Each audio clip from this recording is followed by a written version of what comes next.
The button is back. And we are back. Zach has returned. This is the Orion Podcast. And I'm Chad Brock.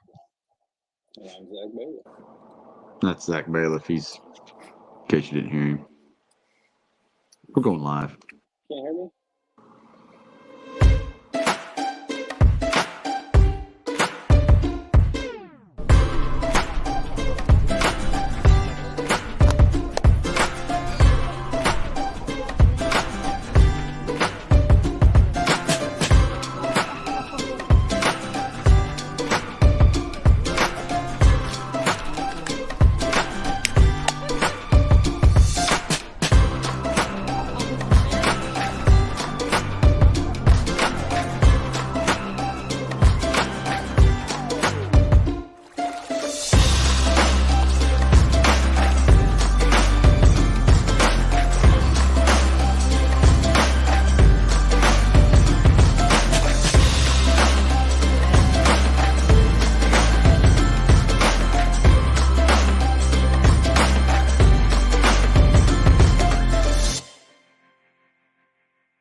What is up, everybody? Welcome back. Welcome back, Mr. Bailiff. How was the hunt, man? It was good. We didn't come home empty-handed. That's good, man. The freezer is now semi-full. Semi-full, yeah. I will say semi-full. We were shooting for 8.5 days, basically. And I shot a cow in the morning of day 8. So at that point, it was anything legal, let's brown us down. So a cow tastes way better than a tag, I'll tell you that. Man. And it's still a gratifying feeling regardless. Yeah, of the pack. I've had to eat that tag too many times, and the opportunity to not come home empty-handed is way better. So it was good. It was tough. The elk were super quiet. First area we went into was a pretty big buy-in, really. It was a 5.5 mile back to where we set camp, and we spent 2 3/4 days in there basically. And ended up kind of burning 4 total, but there just was no fresh or recent sign at all like the elk were in there. It was almost like they had moved out about 3 weeks prior or so. So we decided to cut our losses and get out of there and try a new spot that a buddy of ours out there kind of gave us some info on. And excuse me. The first morning it was, we had elk all around us. I think we had 5 or 6 bugling all around us, probably within 300 or 400 yards. So there was high hopes right off the bat. The winds were probably 15 to 20 mile an hour sustained with gusts over 30. And it was a challenging few days. We didn't see an elk until randomly Friday afternoon. Evan and I were sitting there kind of chilling, eating some snacks. Had been sitting down for a while trying to game plan about what we were going to do for the rest of the afternoon, and turned around. His phone had just died, and he looked over his shoulder, and there was a little 6-point bull standing there looking right at us. Mm-hmm. But we had the wind, and he had no idea what we were. He just kind of hurriedly walked off, and we came to full draw on him twice, and we just couldn't get him to stop. Took off for a walk that afternoon, and Nick had come in and was sitting probably 50 yards below where we saw that bull, and he had a really good 340 bull walk by him. He couldn't get him to stop, and then the bull ended up getting his wind, and he moved out and onto the private. And then a little bit after that, Evan and I we had ran onto another hunter, and we're standing there kind of conversing with him a little bit and getting to know him, and look over my shoulder as one of them was putting their bow down or something, and here come a really nice 6-point bull, and Evan ended up getting an arrow in him, but it was a little bit lower and slightly further back than we originally thought. We lost blood late that night. Went into a blind situation the next morning, which is when I shot my cow, and then after we got her out, which was the shortest pack out ever, we went back in looking for blood on his bull.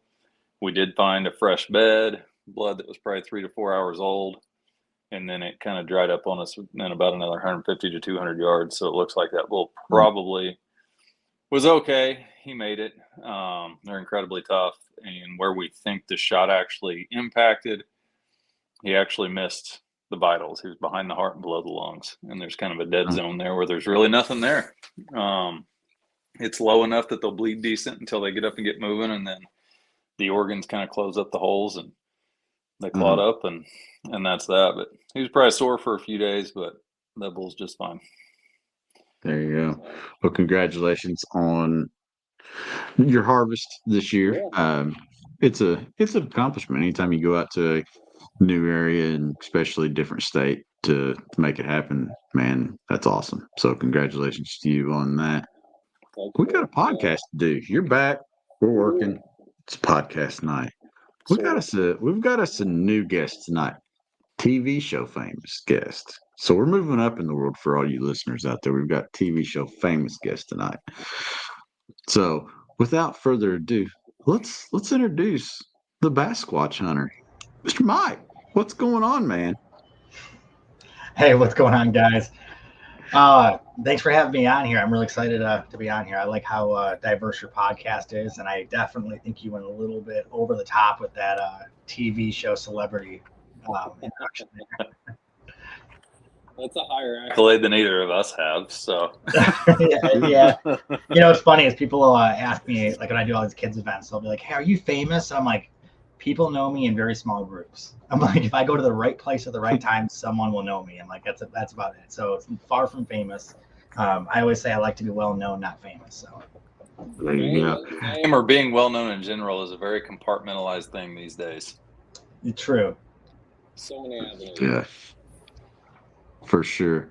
So, Mike, let's jump right into this thing. We've only got an hour with you, so we're gonna jump into everything and get into the details, how it started, where it's going, and all that fun. But one of the questions that we typically ask every guest on the Orion podcast is, how did you get started? What was your humble beginnings in the outdoors? How did the love for being outside find you? Do you want a long answer? Can I give you a long answer? Oh, you do. I got time. Okay, I just got to do the pre-warning. So I started fishing when I was my earliest memory is probably about 5-6 years old, and it was something I would do. We go to family reunions.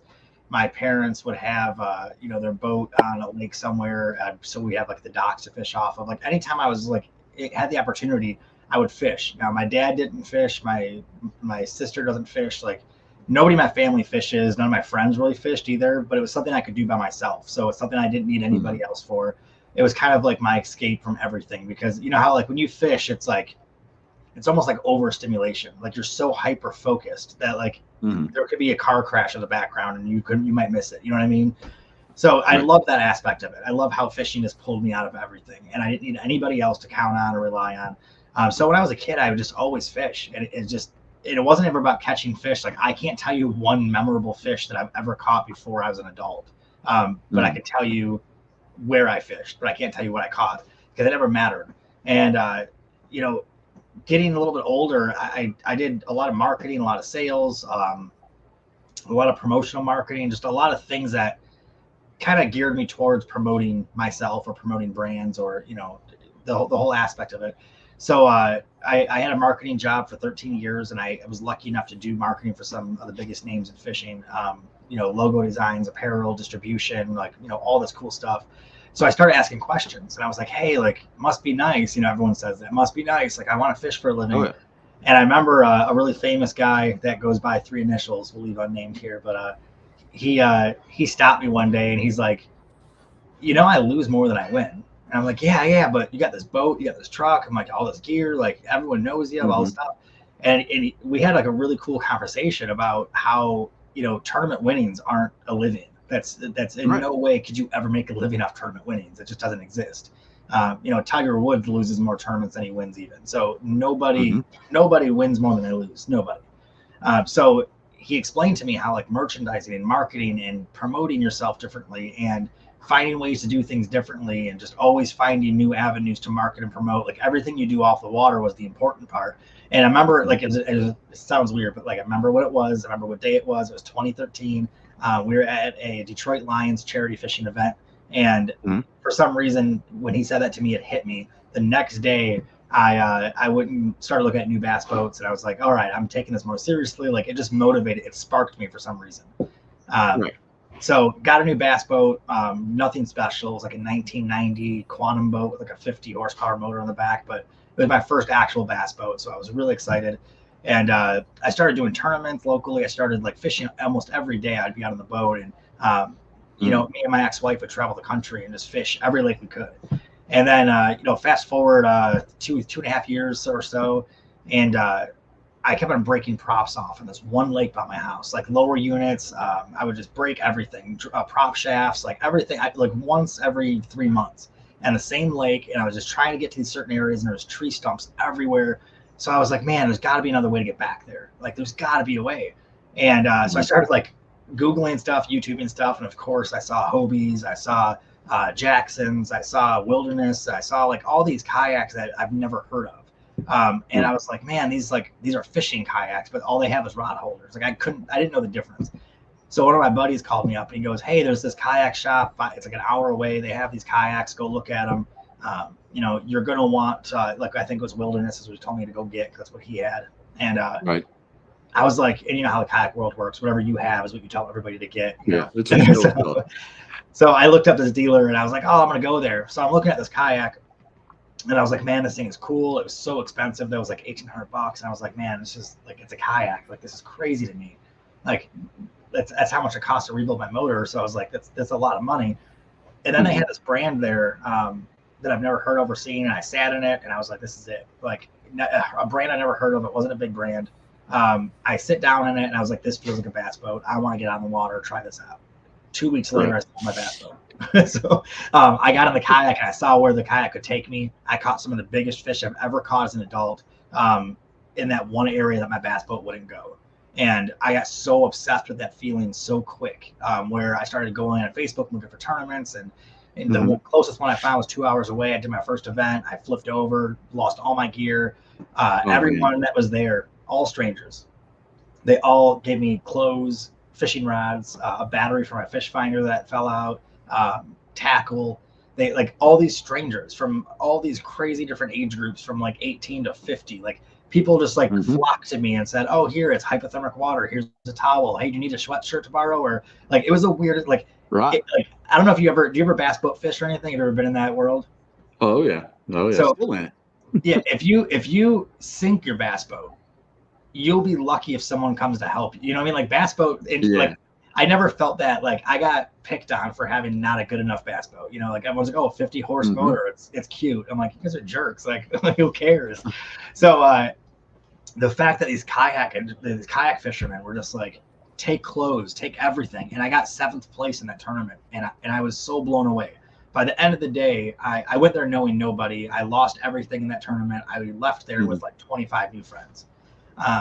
Nice. Something sparked on me again, where I was like, this is one of the coolest things. And you know, I battle, I'm pretty open about this stuff too, but I battle depression and anxiety. I've always have since I was really, really young. Like, I started with like night terrors as a young child, and then it just grew into like anxiety attacks and all this stuff. It was weird how, like, kayak fishing, not bass boat fishing, not fishing on the shoreline, for some reason kayak fishing was so stimulating, and it was just so much fun. And I was like, I can't imagine anything could affect me in the water. Like, I can't imagine that, like, I could catch no fish, and I'm like going in these weird canals that boats can never go into, and there's like ducks swimming next to me and deer drinking water in front of them. Like, this is the most amazing experience I've ever had. So getting to the end of my long story here, I was like, I need to share this. Like, I need everyone to know this exists. And I was like, I've never done YouTube before. You know, I've done professional and semi-professional sports in the past, and I was trying to find ways to market like how I used to market, but Facebook was like a big thing now, and YouTube's a big thing now. So I was like, I don't know how to do this stuff. So I started a YouTube channel, came up with a brand name based off a joke me and my buddy had about finding Sasquatches and stuff. And I started the Bassquatch brand, and it was crazy. Like, 6 months in, I was reaching out to the biggest names in fishing, the biggest brands. And I was like, hey, I want to work with you guys. And they took me so seriously because I knew the jargon, I knew the lingo, like I knew what to say. Right. I looked at my YouTube channel. I'll never forget this. So Austin Canoe and Kayak, when they were around, they were one of the biggest paddleboard retailers. I talked to the marketing director there. And I was like, hey, I really want to work with you. The guy was like so sold on my what I was doing because I sold it really well. But then when he got to the numbers, he goes, you have 7 videos on YouTube. You have 36 subscribers. Like I will never forget the tone of his voice. Me and him are really good friends to this day. He's actually the marketing director for another brand that I work with. And we still laugh about that because I'm like, dude, what are the odds? Like, you didn't laugh at me. You didn't like hang up on me. You just said, okay, well, I didn't expect. You're starting. Like you just start. I didn't expect that. I thought you were already like there. And I was like, no, but this is where I'm gonna be. And he's like, well, get back to me when you get closer to there or whatever. And I was like, all right, cool. And then I started getting like this crazy motivation where I was like, that no made me realize that I almost had a yes. You know what I mean? So I started reaching out to like all these brands that I already had that I loved. And I was just pushing them on YouTube, pushing them on Facebook. And to the point where when I reached out to them, they knew who I was. They're like, oh yeah, we've seen you. Like, we don't know who you are or why you're going crazy on social media. We never heard of you until 4 days ago, but you post every single day and like, holy crap. And then the funniest call and / one of the best calls of my career, my kayak sponsor called me up, or they weren't my sponsor at the time, obviously. And the guy that runs the team said, and I didn't know what pro staff was. I didn't know what like teams were. I have no idea how this stuff works yet.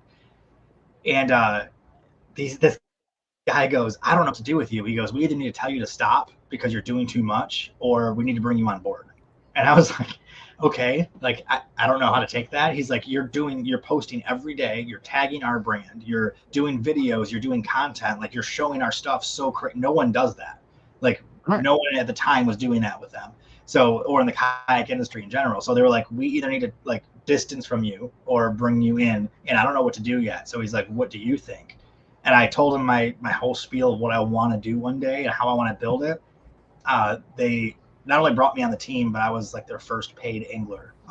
And then my accessory sponsor came on a week later, same thing. I was the first guy they paid, and it was my first paid sponsor as well. So I was just like, this is amazing. I was making enough to be able to quit my day job, not really make a living, but quit my day job and just survive. And I did it with no notice. I called the marketing office I worked with, called the partner I worked with, and I was like, hey, I'm barely ever at work. I'm on the water every day. You know that already. I think it's time. And he goes, we prepared for this. We knew it was going to happen. Like it was bound to happen. And it's been 7 years now, and I've been doing this full time. And every single year since the day I quit my job, I kind of forced myself to be at a higher level than I was the year before to make sure that I don't like let myself down for taking that risk, because that was such a stupid, crazy risk I took. So every year I have to like, I have no complacent years. There's no year that is the same as the year before in growth or in anything I'm doing. I'm adding on more like, side quests every single month pretty much. So it's been an incredible ride. Like very similar stories, I think, with me and Zach, and we kind of have the same background really. With the way everything's worked, it's just, you put yourself out there and you keep trying, you keep going, you keep throwing. And I think that's a great testament to, if you do it right and you do it well and you keep it clean, people will find you, man. Yep. Well, not only will they find you, but I think my biggest, I don't know if you call it an asset, but the biggest thing I have that draws people into my brand is that I've kept it the same way since day one. Like it wasn't about doing it right even. It was like I made a lot of mistakes and done a lot of things wrong, but I tried being as open, as authentic as I could from day one. That way people could get to know me really quick. And it did two things. It revealed a lot of haters immediately because I started coming out so strong, and I was just like, here's who I am. I had no holding back. Like, I would have serious talks about like my mental health and serious talks about my marriage and serious talk. Like I would just be an open book. And it, like I said, two things. People would be like, oh, I can't stand this guy. Like he's just coming off too strong, or I rub people the wrong way. Or B, they'd be like, oh my gosh, I can relate to this guy. It doesn't matter if I'm fishing or what I'm doing. They're going to relate to me. Then they see what I'm doing and go, hey, well, that's cool too. So I think that's the best thing. And that was something I've always done with every career I've done, but it was also based on advice from a guy that I considered a huge mentor of mine who got me started in this industry. Gave me a lot of really good advice and pointers in the beginning. And he told me from the beginning, he goes, you have a personality, whether people like it or not. He goes, it's your job to show it. He goes, that's it. He goes, don't try to don't do clickbait stuff. Don't go over the top. Don't fake things at all. Just be real. He's like, as long as you have a personality, you'll, it's just like anything. You'll attract some things and you'll push some things away. It is what it is.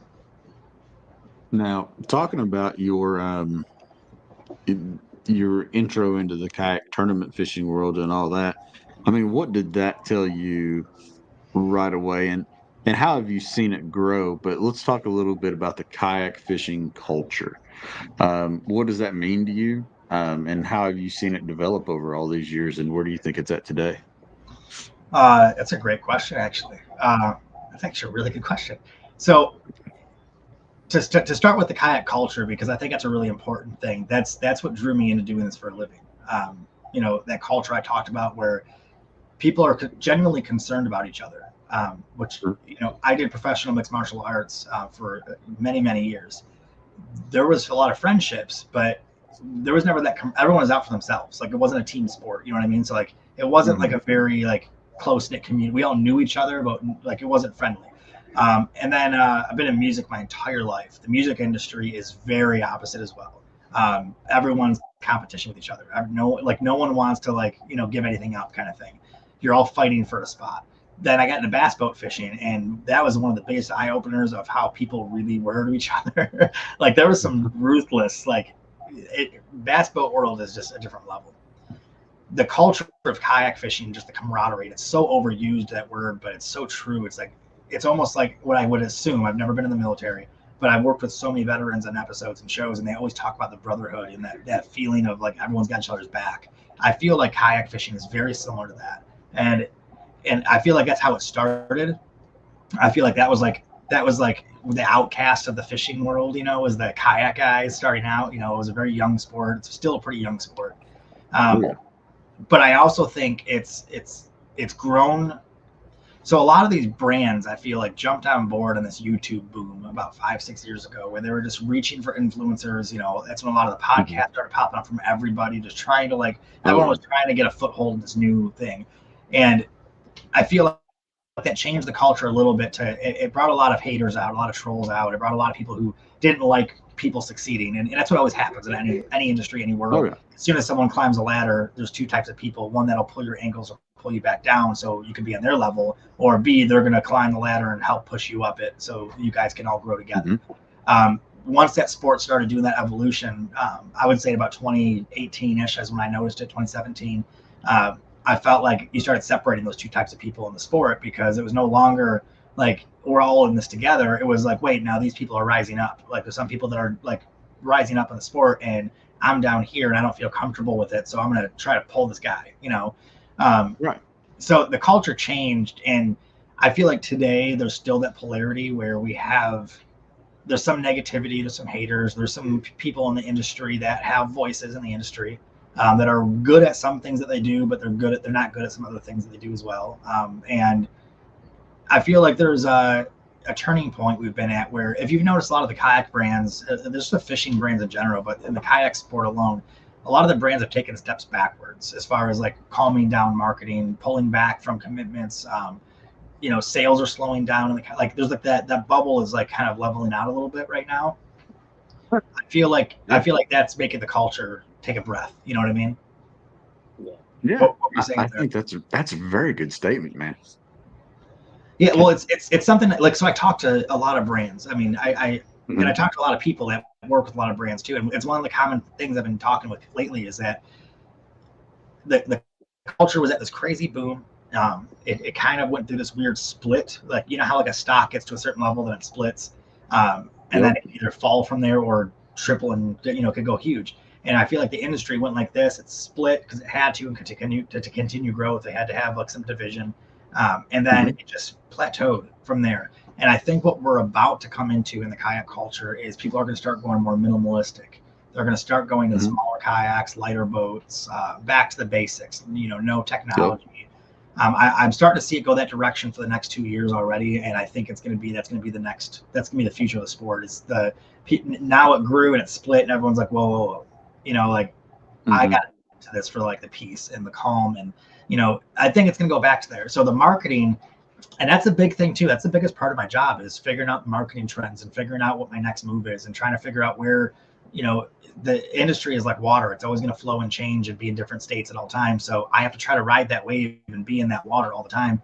And seeing it moving forward, I feel like the culture is definitely going back to the basics. It's going back to where it started. It's going back to, the reason why we all loved it in the first place, which is, I think, one of the best things that could happen, because now the new people that come in aren't going to be met with that division or met with that weird split we had or that weird complacency of the sport. They're going to see it as like this new part of it building up.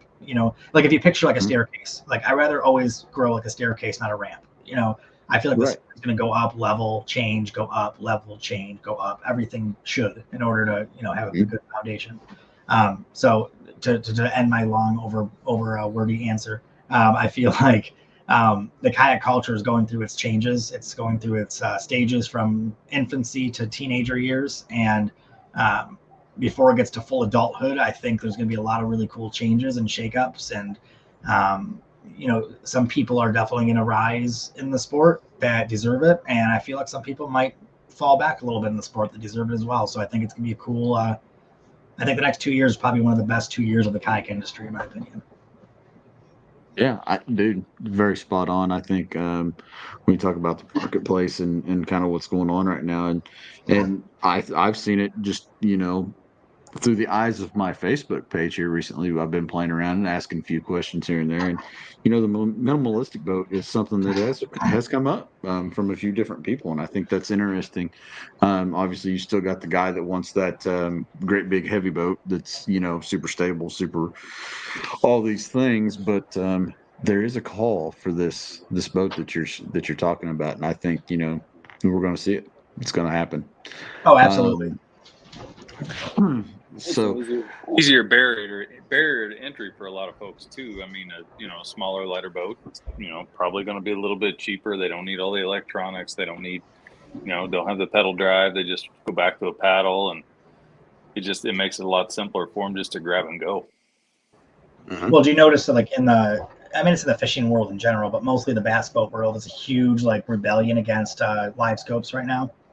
And that's kind of the growth that I'm talking about, where you'll have this big upshot of growth, and then all the people who got into it for different reasons and they want to keep it back around a little bit, they're all rebelling against the growth or the change, and that's where you're going to see a split. And this happens. This is a standard evolution. Everything does this. It's necessary. When it splits, it just, you don't know if it's going to rise or fall. And that's, like I said, that's why I think the kayak industry is really shining right now.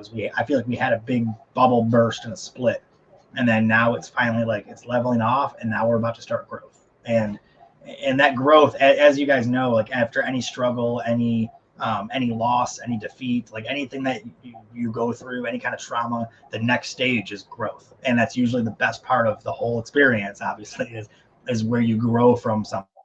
So I feel like the sport having that division and having the upcoming growth, it'll be stronger than ever. There's going to be opportunities from all these amazing brands. There's going to be opportunities from all this growth that's going to happen from this. A lot of people that are rising up in the sport that are doing kind of like what I do. We're bringing brands into the sport that have never even been in this industry at all. And that's one of the biggest spotlights we're putting on. And that's happening because of that growth that I'm talking about. They're starting to see and forecast some of this growth that's happening. And it's a positive growth. It's no longer a negative, this division is going to happen. This is a very, very positive growth. And the ones who stick it out are going to be very profitable from this for sure. Yeah, absolutely. To you guys that are listening or watching us live, drop your questions in the comments, and we will have at 8:45 or in 15 minutes, we will have 5 questions from you guys with Mike. So drop those in there, and we'll be sure to ask him all those here coming up soon. Can I answer or respond to a comment that I saw there? Yeah. So Del Patton commented, paddle versus paddle and motor versus no motor.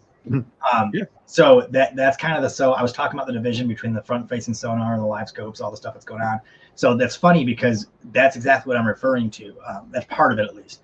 When the pedal drive kayaks first, when every brand jumped on board to compete with Hobie, that's where that huge growth happened, right?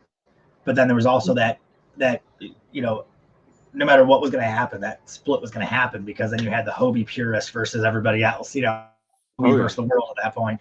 And then everyone was like, it was, prop drive versus fin drive. And it was like this crazy, like, it was so weird to watch, because I was like, well, who cares? I'm like, it's just like the Parker Chevy thing. Like, it kills me. I'm like, it's a truck.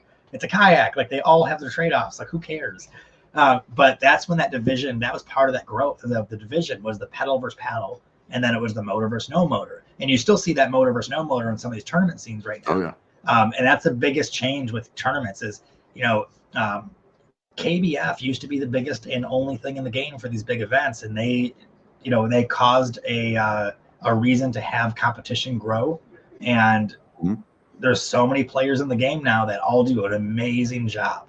And now it's no longer like pedal versus paddle, motor versus motor, tournament versus tournament. Now it's like, all right, now there's like everything rose up. So now there's like a huge playing field for pedal drives, for non-pedal drives, for motors, for non-motors. And some of these events are starting to, like, everyone's going motor now. Everyone's allowing motors, and they're trying to, like, everyone's trying to level out a little bit. All that division, all that arguing, all that, like, pitting people against each other. It's starting to finally, like, everyone's like coming out after the storm and the dust is settling. There's this analogy I always use when someone's going through like a struggle or a problem. And I always tell them, like, picture yourself like in a Revolutionary War time. You're on the battlefield. All you see in front of you is swords and blood and dirt and like dust and, smoke and cannon fire, all the stuff. You can't see anything but the battle directly in front of you. But up on the hill, up on their high horse, is where that saying came from. The generals will be sitting up there looking down on the playing field and telling their lieutenants and sergeants and everything, hey, flank to the left, and they can easily see the moves and do all the stuff. And then until the dust settles, which is where that saying came from, until the dust settles, you can't see in front of you. So with all of this back and forth battle with technology and motors and all this brand stuff and all that crap, all that dust is finally settling. And now we can all take a look around to go, okay, you know what? Hey, we're all people. Like, let's grow now. Let's all grow from this. Let's all find the next level to make, another guy in the industry have a saying that's, I love this saying so much. I use it all the time. He said, a rising tide raises all ships. And I think it's an old Navy saying. And now people are starting to realize that rising the tide is way better than trying just to float above everybody else. And I feel like the brands are realizing that, the people in the industry are realizing that, the tournaments are like these big tournament trails are realizing that. It's making the tournament trails better for everybody, because now we have not just one, but like 5 or 6 at a really high level that are giving great payouts and treating the anglers amazing. We have brands that are reaching out to more anglers than ever right now and doing better content. It's no longer a battle between my brand versus your brand. It's like, hey, we have this to offer and other brands have this stuff to offer, and just consider us as an option. So like I was saying, like I love that this guy commented that the pedal versus paddle, motor versus motor, pedals versus fins, all that stuff, because that's exactly what was the division. That was just a huge part of it. It was all these things pitting people against each other. I remember all that like it was yesterday. It's funny that, when you look back on it, it's like, was that even really a thing? Yeah, it's dumb. It is. When you look back at it, it's really dumb. But so let's kind of bounce forward. Let's talk about your show, what you guys got going on. For the people that haven't seen it, give them a little insight on what your show's about, what you guys do at the Bassquatch Hunter. Okay, yeah. So I talked about my journey and how I got to where I'm at with YouTube. So I'll pick up there, I guess. So we started my show on 2016 in October, I believe it was, on YouTube. And my original plan was I wanted to do a show, YouTube, TV, streaming. Like, I had all these goals, but I just wanted to do a show. I didn't really care what platform at the time. I wanted to do something where I traveled the country and I found the biggest fish in every lake. I went to New York and found whatever native fish was the biggest there, and went to Tennessee, Florida, Texas. We did the flats and did saltwater and trying to find the biggest redfish, the biggest gator, the biggest, and like all these things in all these different states. And I liked that format a lot, and that's where the name the Bassquatch Hunter came from, because we were always hunting the elusive fish you never catch on camera from every lake. And I had a knack for getting lucky and just catching every big fish. Like, I would get outfished by everybody I fished with, numbers, but I would get the biggest one of the day, and everyone's like Like, how did this dude do that? Like, my first time saltwater fishing, I got the biggest redfish of the day out of like 6 fishermen. And they're like, how'd you do that? I'm like, dude, I don't know. I've never been here. Like, I don't know. Like, it's not on purpose. Like, it's, if anyone tells you they purposely catch the biggest fish in a school of fish, they're liars, because it's not skill. It's, you have to know where the big fish hang out for sure. You have to know where they are and how to fish them and how to use your presentation correctly. But knowing that that big one's going to bite versus that small aggressive one that always takes your bait first, that's luck. And I had that weird knack for luck. And so the name Bassquatch Hunter stuck, and it was awesome. Well, then I did an episode with a guy that had the same sponsor that I had. He was the rookie of the year NASCAR driver that year, and we had a mutual sponsor. And so they wanted me to go to his race and do some promotion with him. And I'm like, heck yeah, I will. Like, you know, go to Chicago and go to this amazing race and like go in the pits and do some promo with a race car driver. Like, sign me up. Like, heck yeah. Like, hotels paid for. Like, I feel like a celebrity. It was the coolest thing. And I was like, all right, I'm down. So we go there. Me and this kid start talking, and he's like, you know, a huge outdoorsman, big country boy, big into fishing and everything. So I told our mutual sponsor, I was like, hey man, like, will you cover the cost of us doing a fishing trip together? Like, him coming here, me going there, whatever it is. Like, let us go fishing together, do a big promo video. Why not? Well, then I was like, well, why waste that opportunity? Let's make an episode out of it. Well, then I was like, my favorite 2 shows in the world were How It's Made and Micro Dirty Jobs. And I was like, my 2 favorite shows. Since I was really young, I was watching the How It's Made show. I love factoids. I love learning stuff like that. So I was like, how do I combine that with this episode? So I was like, hey man, will you teach me how to race cars? Like, that'd be the coolest thing ever. And of course I couldn't get it in his, you know, NASCAR, you know, they wouldn't let me do that. But he's like, hey, there's a famous race car go-kart track where all the famous NASCAR guys have been before. It's been there forever. And it's like this crazy, like just worn out place, but it's like very famous. And these go-karts do like 60 miles an hour, no seatbelts, no roll cages. Like, you just go, no suspension. Like, it's dirt oval track stuff too. So we went there. Dude taught me how to race, had one of the best times of my life. And I was like, this is it. This is my new show. I'm going to teach you how to fish. I'm going to take you in my world and teach you how to do what I do, because I'm super passionate about it. I want to show you why kayak fishing is so incredible. But then I want to go see what you're so passionate about. And I want to learn how to race, because you might do it every day. To you, it's not exciting. But to me, it's like one of the coolest things I've ever done. I'm like, so let's share that passion like with each other. And that's one of the most rewarding things, no matter if it's like hunting or fishing or welding or plumbing. If you're passionate about something, seeing someone else light up with excitement about it for the first time is probably the most rewarding thing you could possibly get from that passion. So that fishing segment was amazing. The race car segment was absolutely incredible. And that's when I had the light bulb, and I was like, this is the new show. So I started the show taking people fishing that have never fished or aren't fishermen, and then going in their world, learn how to do what they do in 2017. And then it blew up. It just took off. I mean, every episode was a different audience. Every episode showcased different products, different brands, different people, different personalities. It was such a cool adventure. And I couldn't believe that, like, I got to do that for a living. This was 2018. And I was just like, there's no way this is real. Like, I get to zip line over gator swamps in Louisiana and race cars. And I got to figure skate with Olympic figure skaters, snowboard with Olympic snowboarders, play hockey with professional hockey players. I mean, I've got to do so much cool stuff. It's like, it's so ridiculous thinking about it. I got to drive a monster truck last month and run over cars and one of my kayaks and everything. You know, just the stuff. Got to work at a dairy farm for a day. Like, it's just amazing. And making that into a show was just a natural thing. I was like, this has to, like, people have to see how cool this is.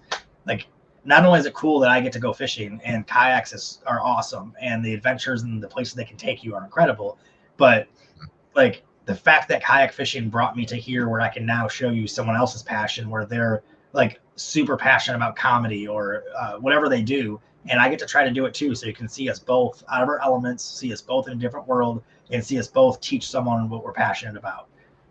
And it blew my mind. So 3 years on cable, we won an award every year. We won a Telly Award, which is the television awards.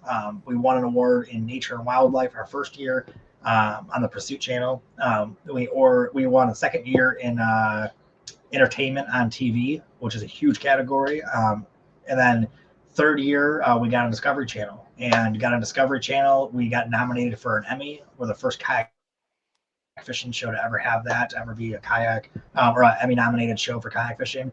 We're the only kayak fishing show on Discovery Channel. I mean, we started hitting these accolades where, you know, it blows my mind the fact that we've done all these things with kayak fishing. You know what I mean? Like it's so weird awesome. that it's so weird to me that like I get messages from people from anywhere in the country, doesn't matter what state, just all over the place, different backgrounds, and they're like, "Hey man, these kayaks are cool. Like I've never heard of these. Like check out the picture of my first one," and it's like a big box store kayak, whatever. But they're so happy. I'm like, dude, that's so cool that like I got to be part of that dude's story. Like he could make a memory in that kayak with his son or with his grandpa or by himself even that'll stick with him the rest of his life, like it did with me. Mm-hmm. And the fact that I sparked that is probably the coolest thing that I've ever had happen to me.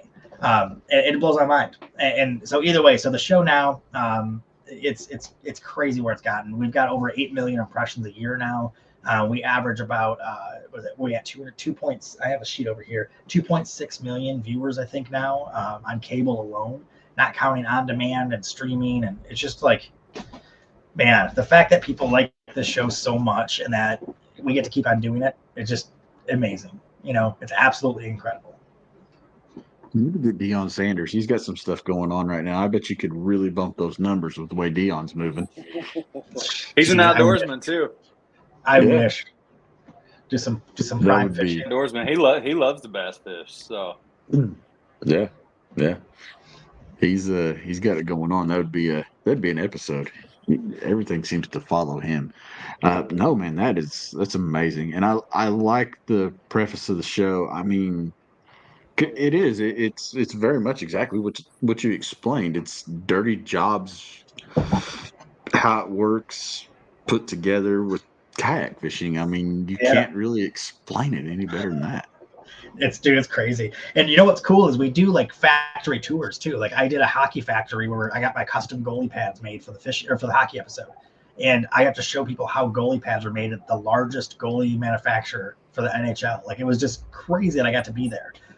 And we've done like Dearborn Sausage Factory and show how like hot dogs and sausage and stuff is made at a huge scale, like a national brand scale. And you know, we have episodes we're filming right now for next year. I don't know if I'm supposed to leak these or not. I might get a text from my producer if he sees this, but we have like the monster trucks where I get to show how monster trucks are made and built and how they operate and how absolutely insane they are. 1,700 horsepower. You're like 15 feet in the air sitting on it. Like you can't move or look around you or see the controls. You got to like just memorize. You're so strapped in.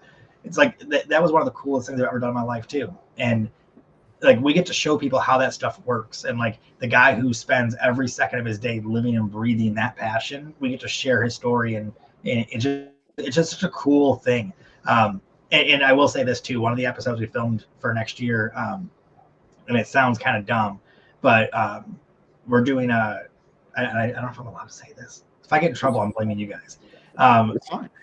Send them my way. We're doing a worm factory.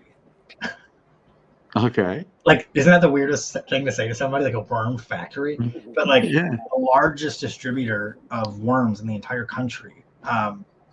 They do. I was there today, actually. They had 3.2 million worms in their floor they were working on that day.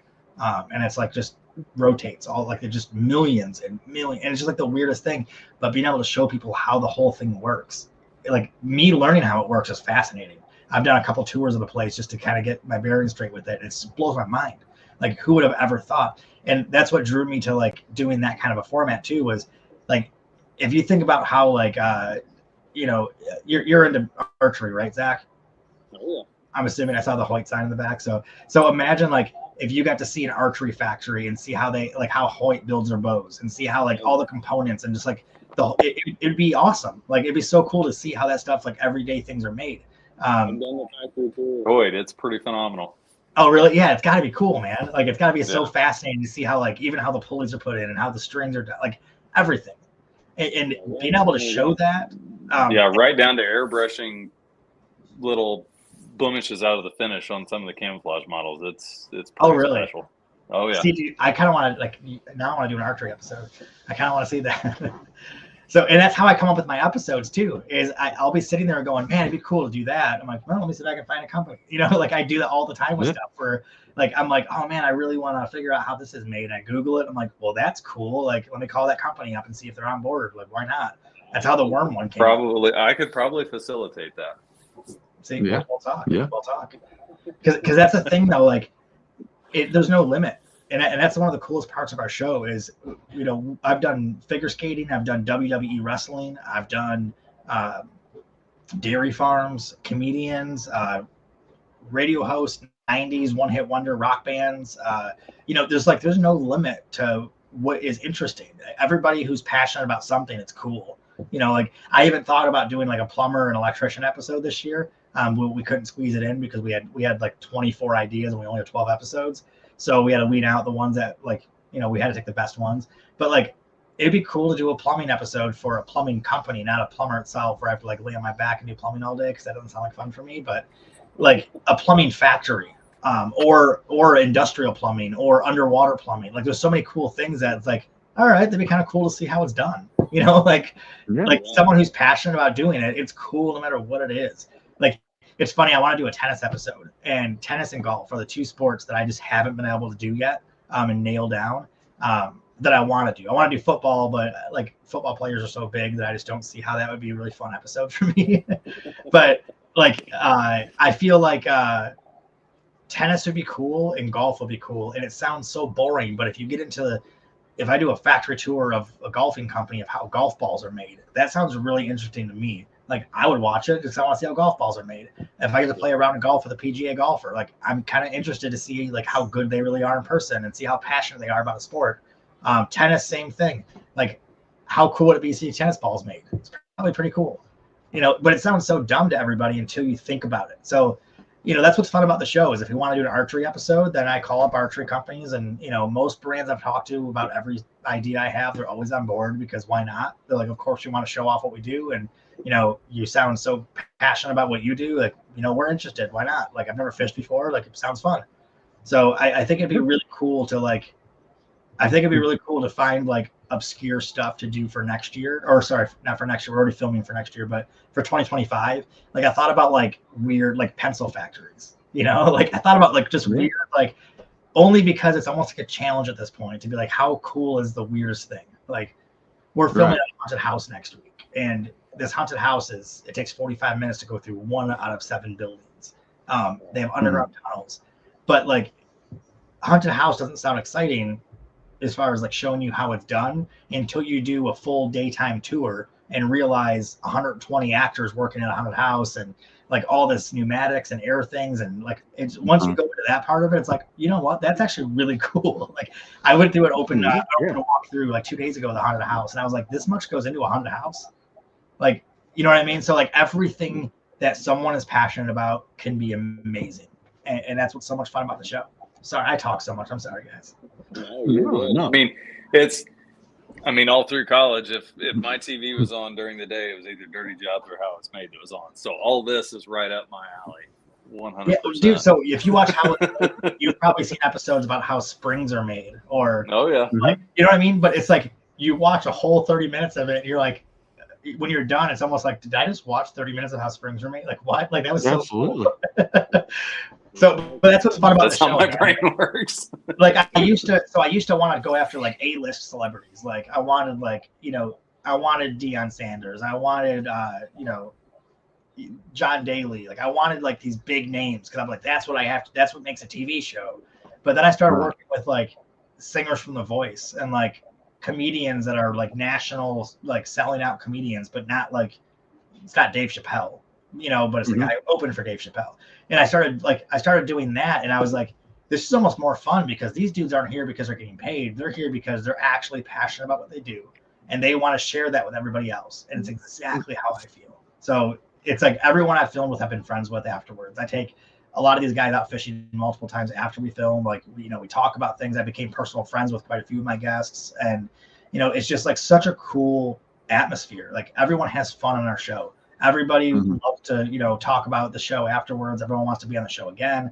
I'm doing a fireman episode for the 2nd or 3rd season in a row with the same fireman this year.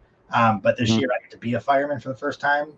Last one was qualifying during the agility course. This one is putting out car fires, jaws of life stuff, putting out building fires. So it's like the show is so much fun that it's almost got its own like gravity, its own magnetic pull. where it's just creating like this big spotlight where people who've never seen fishing, let alone kayak fishing, but might be fans of the fireman or the figure skater or the monster truck, they're now being exposed to our sport, and then they get into it, and then they tell their friends and they get into it. Then we do a chef episode, and all these like housewives get into the show because they're watching a cooking show almost at the same time. And now we're bringing that, you know what I mean? So we're just building like this big thing that is just getting the passions so collide. Well, yeah, well, that's why I look at it like I always say that, darkness exists in everybody. Everyone has darkness somewhere, struggles, battles, whatever. If we make the spotlight so damn big that there is no darkness anywhere, then we're just creating this big positive thing where my goal isn't to make you or make anyone be fishermen or kayak fishermen. My goal is to get everyone to take a risk and try something new and find a new adventure. And mine was kayak fishing, and that's what I love to share with people. But this person's was music, or this person's was plumbing, or this person's was dairy farming, or monster trucks, whatever. So like the point is if we can all do this and then switch worlds and still have fun and be passionate and be happy, you could go out and take that risk and take that new job you were scared about, or start your own nutritional YouTube channel if you want to do that for a living, or be a writer, or whatever your pie in the sky thing is that you're afraid to do. Like, I'm showing you everyone from every background who's done the same thing, who took that jump, and look how happy it makes us. And we can all do it and have fun and share it with each other. So maybe get out and share that with each other too. Maybe you should teach your friend what you're passionate about, and maybe not be afraid of someone that's a little bit different and does something different, because you could learn something life-changing from them too. Amazing words, man. Amazing words. So one of the questions we've got from the audience, favorite episode you filmed so far? Man, I get that question so much, and I always hate it because I never know which one to pick because it's different every time I get asked. I have a least favorite episode. Well, I have two least favorite episodes, I should say. And that was hard enough to win the letdown. Favorite episodes, I don't really have.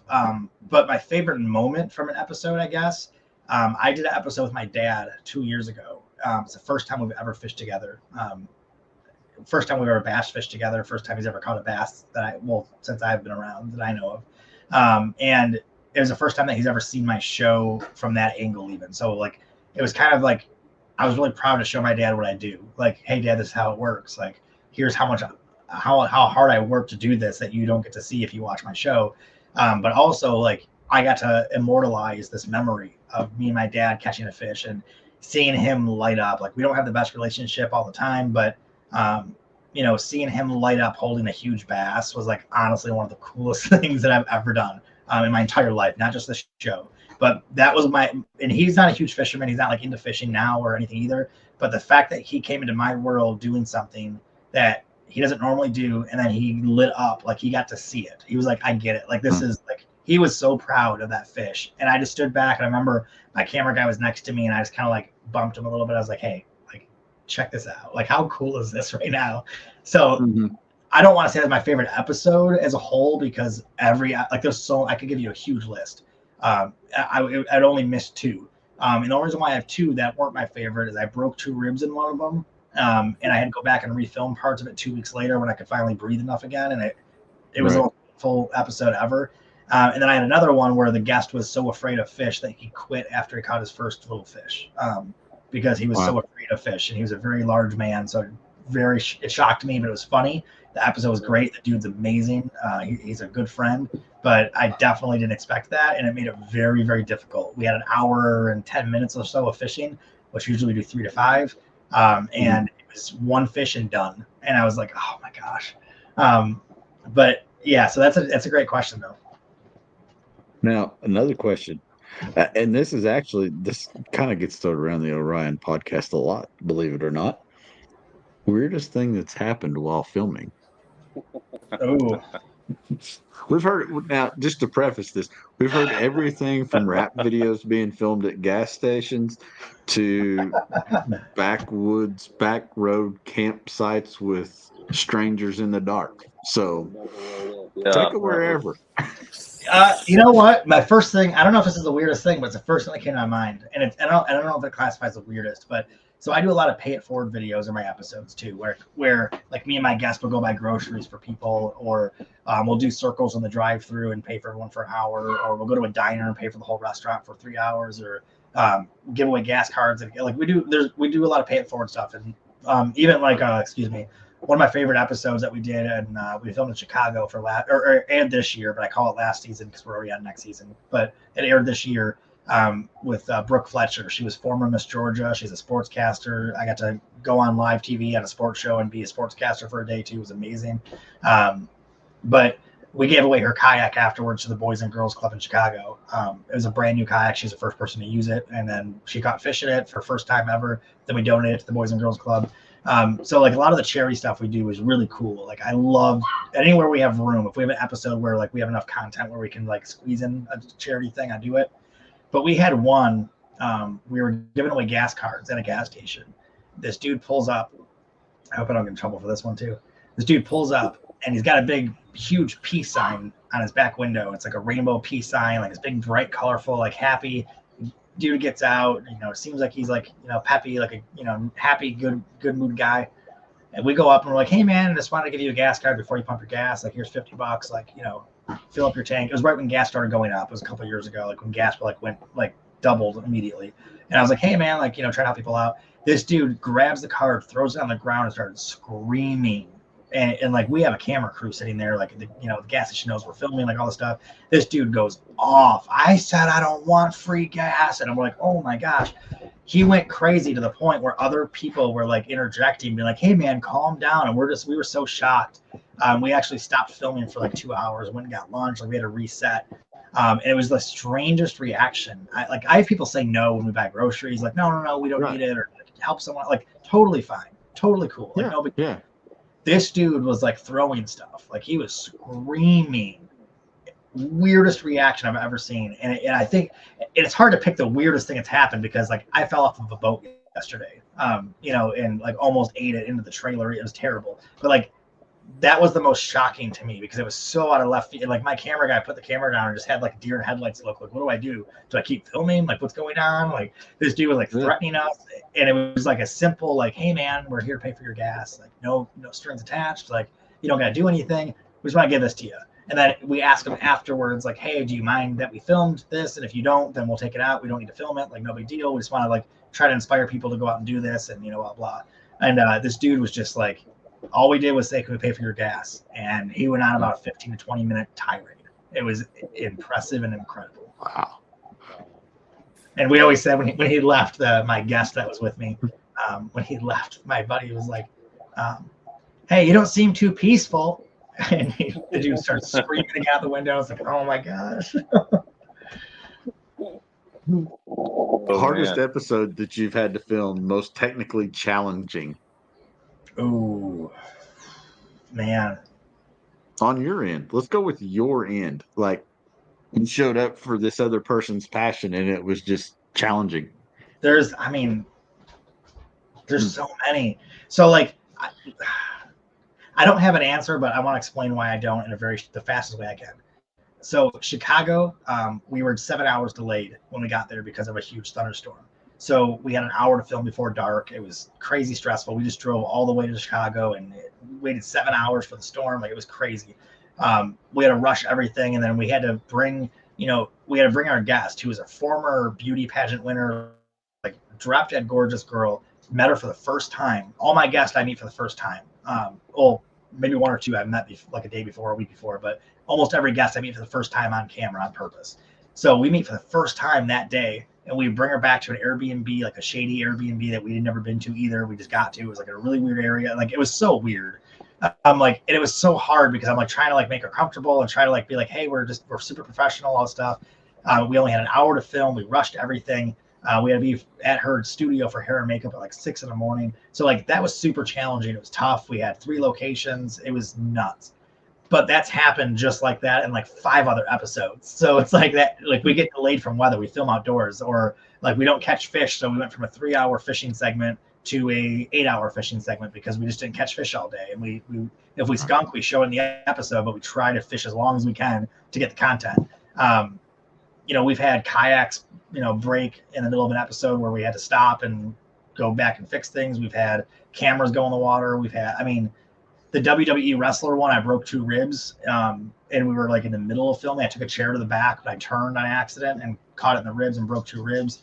And that was terrible because I had to finish filming that day and then come back 2 weeks later and then finish filming again. I mean, there's so many challenges. I would say the toughest, if I had to pick, and even like I haven't told the story at all yet, but the monster truck episode last month, my enclosed trailer came off my truck on the freeway. I hit a step in the freeway in the construction zone, and it broke the hitch or the latch on the ball, and it popped up, and my safety chains luckily grabbed. But trailer went off the road. It was crazy. Like, it delayed us 3 hours, so like we had a very small window to get our filming done. I mean, stuff like that happens so often that it doesn't even. I don't react. I'm just like, oh well. All right, well, how do we get this fixed? How do we get back on the road? And how delayed are we going to be? That's all I care about.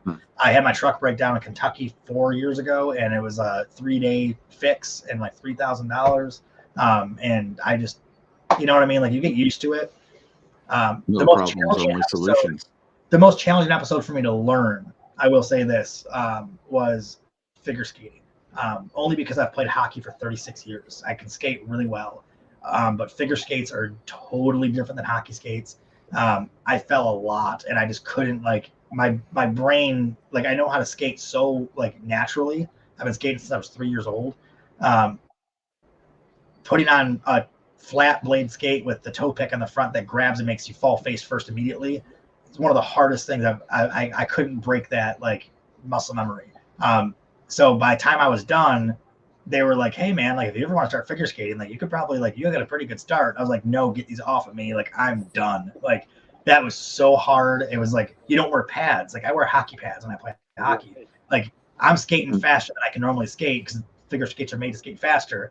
And I'm falling, like, hard. And I was like, this is, like, I'm done. So the figure skating was the most challenging to learn, but I can't think of an episode that hasn't been challenging in some way. Like, every episode is, like, it's got its own set of battles. Like, it's so much harder than people think. So, and this would be a question that Zach would ask.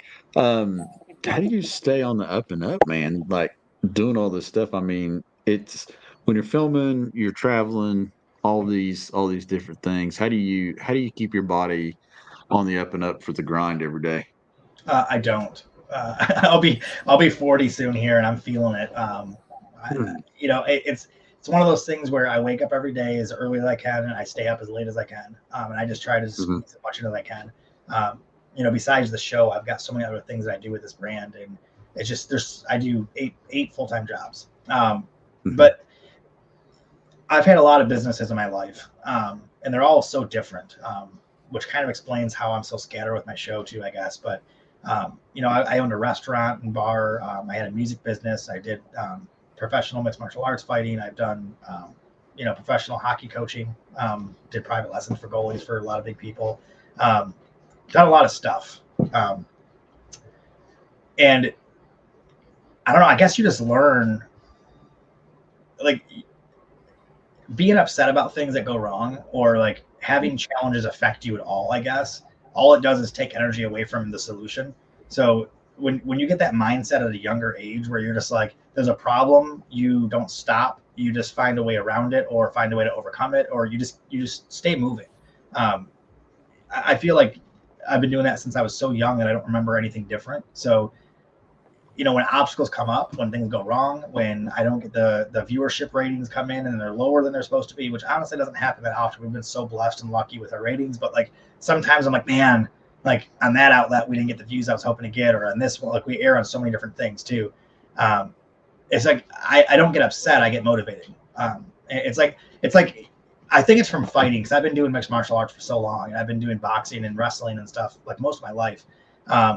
So like, I feel like it's one of those things where when you get punched in the face, you learn to like not get punched in the face. You know what I mean? Like, you just learn like, hey, getting punched in the face sucks, but like, I need to make sure I avoid getting punched in the face next time. Like, I'm a small dude. I don't know if you can tell on camera here, but I'm only 5'5". I'm not a big guy at all. And I was a bouncer at a club, at a few different clubs in like the worst area of my county.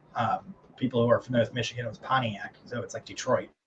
And everyone always used to ask me like, how the heck are you a bouncer? And I was like, I don't give up. I fight really hard, and I'm very like calm and collected, and I learn how to not get punched in the face. Like, if I get beat up one day, all it does is teach me like what I did wrong, so I don't do that again. And I just got better and better and better, and I evolved because I didn't let like I got picked on a lot in school even when I was younger. And when I got picked on in school, I was like, cool, that guy punched me in the face. How do I avoid that? Or he kicked me, or he picked me up and just threw me into the wall or something. Like, what's my counter to that? And I just learned, and then I started getting better at defending myself. The older I got, I started looking. I feel like that mentality carried over to this industry so strong. Like, it just constantly just moving forward. When things go wrong, I'm like, okay, being sad isn't going to fix it. Being angry is going to make everything worse. You know, if someone's yelling at you and you yell back, a stranger walks by, they see two idiots yelling at each other. There's no right or wrong. So don't be that other idiot that yells back at someone. Just find a way to like avoid it or move on, and find a way to make that not happen again. So I think the only way to keep moving forward and keeping a good head on my shoulders is just there's so much positivity that comes out of what I do. So, you know, like I said earlier, shining the biggest spotlight you can creates no darkness. I do the same thing internally. I just tell myself, like, when my depression kicks in, or my anxiety overtakes something, or I have a hater do something, or, you know, something, or something bad happens with my show or an episode, or, you know, if I have a sponsor that's, you know, hurting for money. So we're like, hey, probably aren't going to do anything together next year. Anything negative that could happen. I just look at it and go, okay, I've had this happen. You know, I'm almost 40. How many bad things have I gone through? Like, everything will be fine after this. You know, I mentioned something earlier where I said after your struggle or your trauma or anything, the next thing you have is growth, which is the best part of the whole process. Same idea. I know by now, you know, I've been through divorce, I've been through loss, I've been through pain, I've been through all the stuff. I know that as soon as the trauma part's done, that's the best feeling you'll ever have. So like, you never give up when something gets hard, because you never know when that break is where you're like, hey, this is the hardest it's going to get. After this is the best relief you'll ever have. Like having a tooth pulled, like that relief is just like, it's so rewarding. And you're like, damn, good thing I didn't give up. You know, I never would have had this. You know what I mean? Like, good thing I pulled that slot machine one more time, because that's when the jackpot hit. So anyone who tries this industry, or any industry that they're passionate about, and they get that rejection, they get told no. You know, I did door-to-door sales to businesses for phone service back then when they used to sell long distance and stuff. Like, talk about getting like 50 to 60 no's a day, getting thrown out of businesses. Like, you know, you learn that 51st yes was worth it. You know what I mean? Like, you push until that negativity becomes a positive, no matter what it is. So anybody who chases that dream or follows that passion, whether it's hunting, fishing, or whatever it is, like, you're going to get rejections. You're going to get told no. You're going to fall on your face. You're going to sacrifice. But then when you figure out how to overcome all that crap and not stop, but keep on moving forward, it's like the coolest feeling in the world. Like, when we got an Emmy nomination, I was like, 6 years of like all the crap I went through. Like, that's cool. Like, something cool happened. If I would have gave up, this wouldn't have happened. Getting on Discovery Channel, I was like, oh my gosh, I can't believe that happened. Like, I worked so hard for that. And I was like, we're on Discovery Channel. Like, holy crap. If I would have gave up a year ago, like I wanted to at one point, I wouldn't be able to say we are on Discovery Channel right now. You know what I mean? Like, it's just such a cool thing to fight that extra 5 seconds. Man, I give awesome, man. That's awesome, dude. So as we kind of close out, I want you to kind of give people a preview, tell them what you've got coming up, things to look forward to from you. Yeah, hold on. So I work with about 600 to 700 kids a season, teaching them how to fish, teaching at fishing camps, doing seminars, all these things and that's just with one outlet that I do. That's about 650 kids at West Bloomfield Parks in my area here. And I always tell them the story. They always want to know how the brand started and what the name Bassquatch means. And I always tell them the story about, like, you know, I started getting really creative after a while, because I deal with kids. I love kids. I love working with kids. I coach kids in hockey. I taught kids music. I've always been around kids. So I was like, let me find a way where these kids can, like, not just hear what I'm saying, but like understand why I do all this. So I came up with this character called Sasquatch. And Sasquatch, like, is another thing. I'm going to drop 3 things here on this interview that I've never really talked about, because I think it'd be fun. Sasquatch I named because Seth Green was my favorite actor as a kid. I don't know why. Okay. The movie Without a Paddle was really big for me, yeah. because Dak Shepard grew up with me out here, and we had video class together. He was an intern with MTV the year I was a freshman, and he came back as a student assistant for a year, and it like inspired me so much that I like, this guy's going to be big one day. And then sure enough, he was on Punk'd for 4 or 5 years, 6 years, and then had a great movie career, still does. And he was in that movie Without a Paddle. Was his first movie. Was the point, I guess. And Seth Green was in the movie, and I love Seth Green. So I've always liked the name Seth. My favorite dirt bike rider when I was into dirt bike racing when I was really young, his name was Seth Enslow. So either way, so his character Sasquatch. Remember Seth Enslow?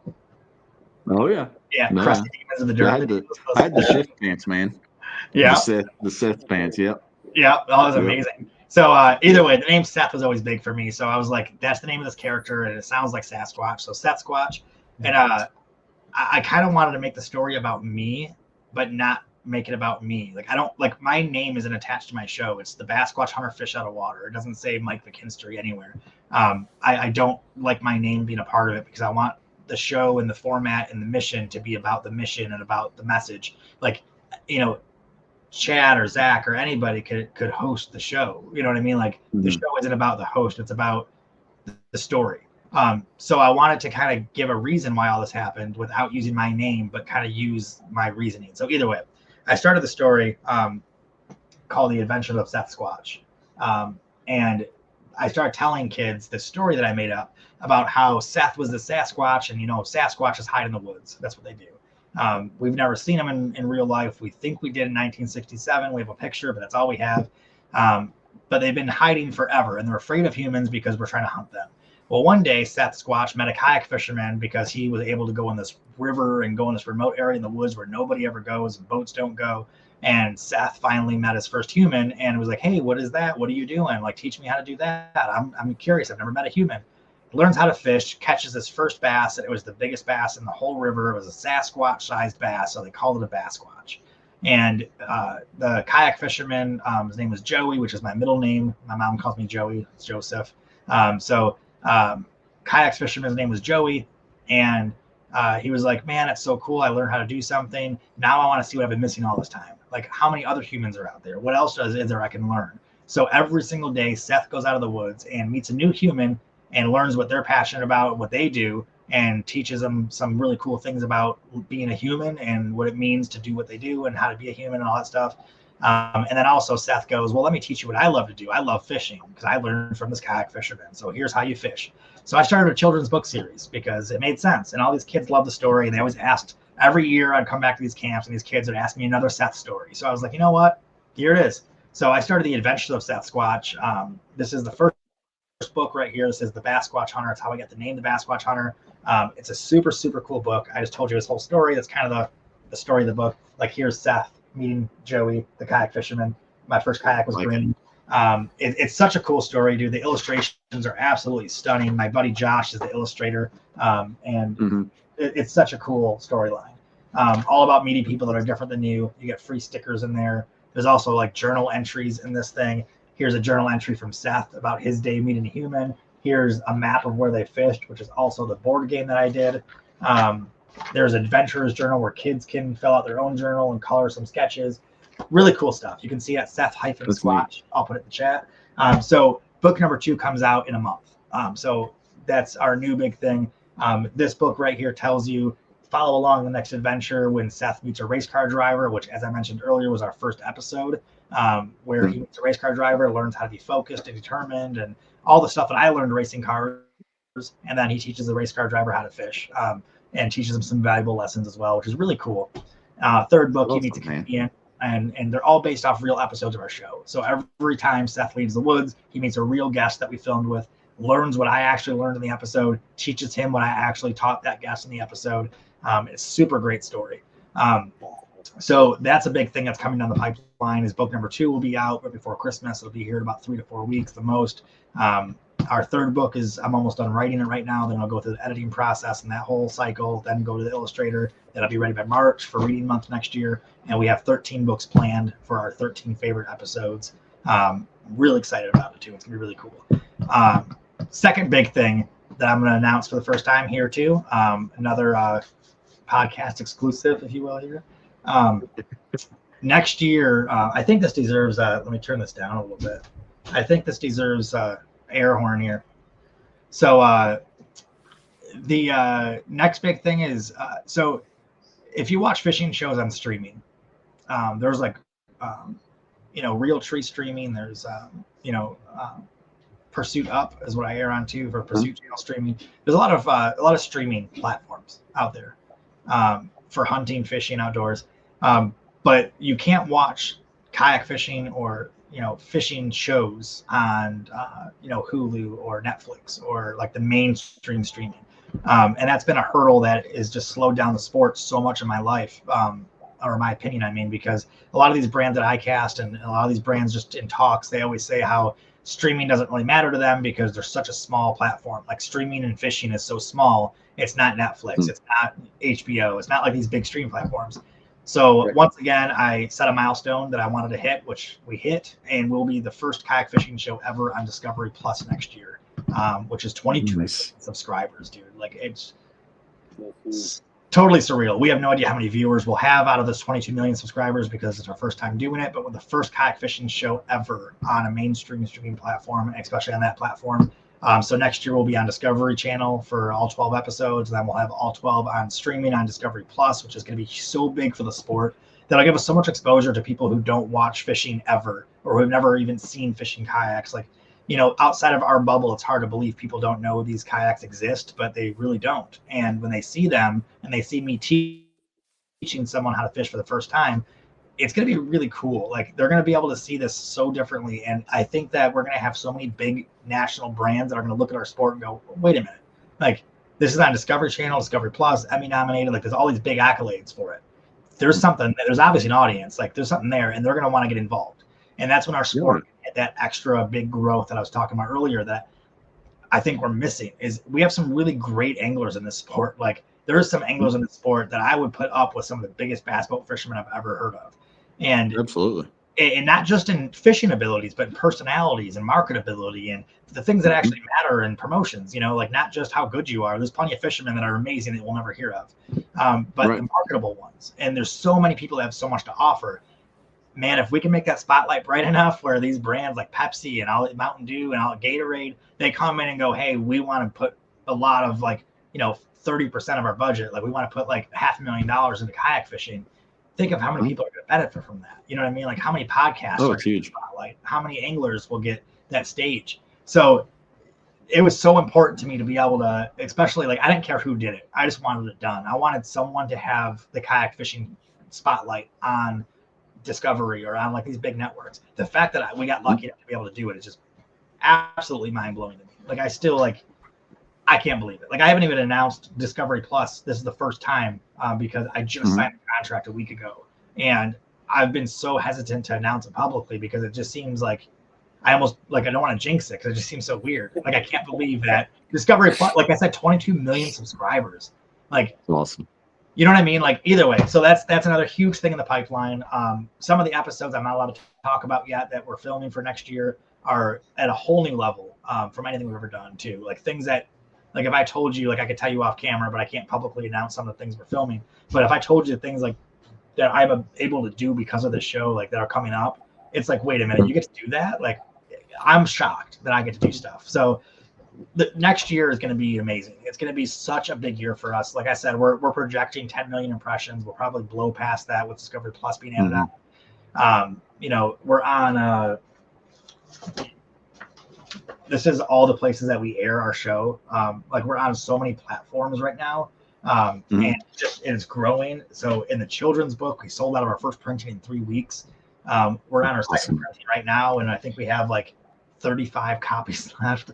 And then book 2 is coming out in a month. And, I'm assuming that's going to sell out really quick for Christmas. Or we're going to probably get a second printing ordered ahead of time. We're relaunching the board game next year again.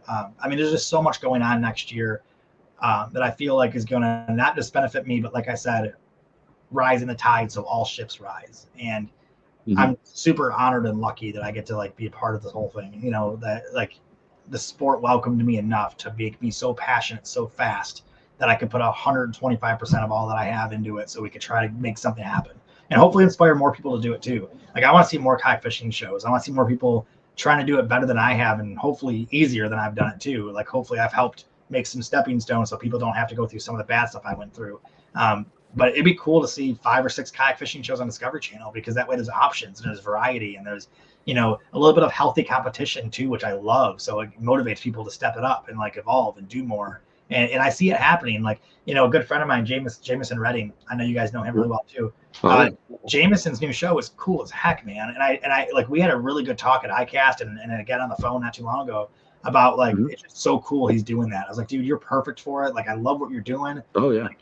And it's funny how some people in this industry see competition where people like me and Jameson see opportunity, where we're like, hey man, what we're doing is so opposite from each other, but we're in the same realm. Like, you're putting a huge spotlight on our show, or on our sport, I mean, and I'm putting a huge spotlight on our sport, and we're going to build this up so more people can do this with us. Like, Jameson is such a cool dude, man. Like, anybody who's watching this who doesn't know absolutely, like, he's one of the most genuine, cool people. Like, within 5 minutes of meeting the guy the first time, I trusted him. It was weird, but I was just like, he's like the most honest. He has that ability.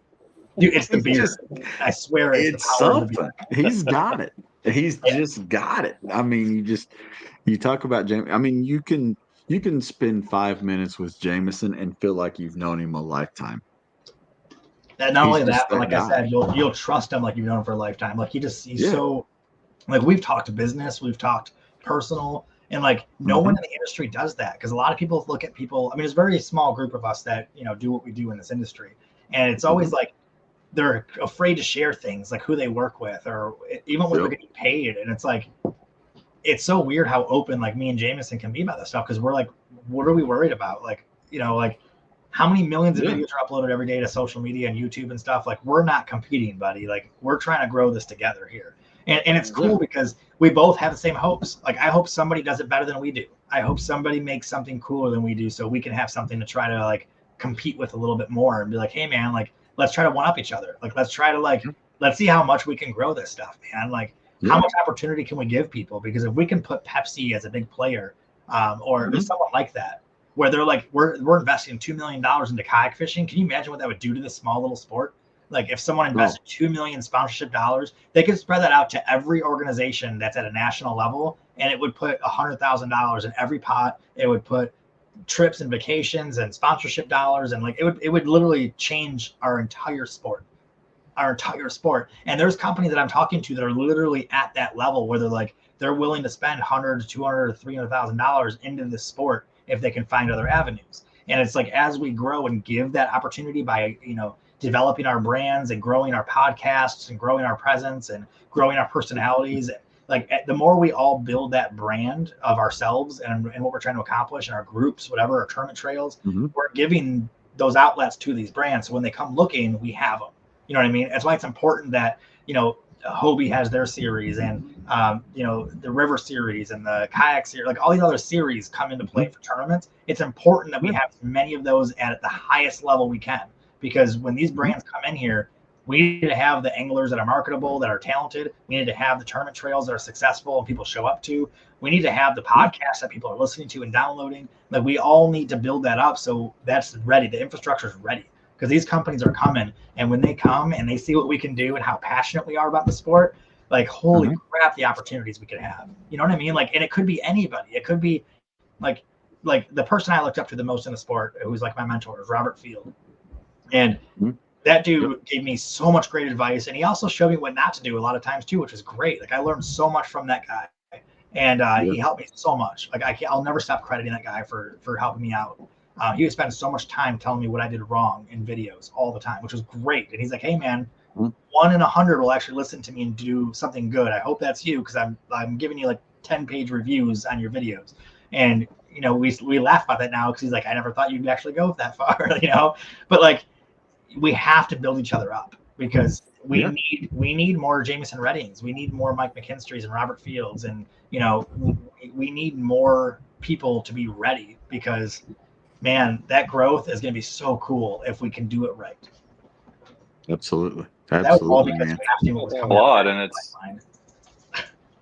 we talk about a lot. And, you know, how do we get non-independents, you know, companies outside the industries involved in the industry, because it's only going to help grow what we all love. It's going to help it stick around. It's going to help it make a bigger impact as far as conservation or getting people involved, or, you know, more outlets for us all to use, you know, waterways and different things. And, you know, I think you laid a pretty good groundwork for a lot of that.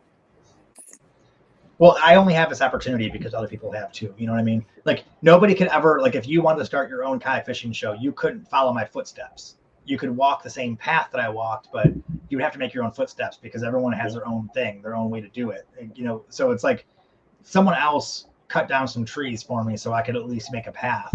And I'm hoping just to at least do the same thing where I'm like, I can't do it for anybody. There's no book on how to do this. If you follow the exact format that I did and everything I did, you probably won't succeed because I barely succeeded doing it too.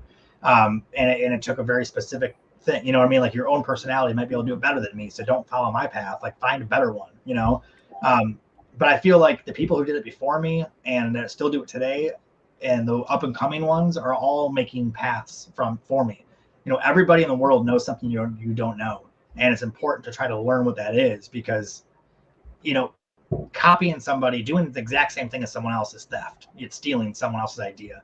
But learning the most you can from everybody you meet, that's called research. You know what I mean? Yeah.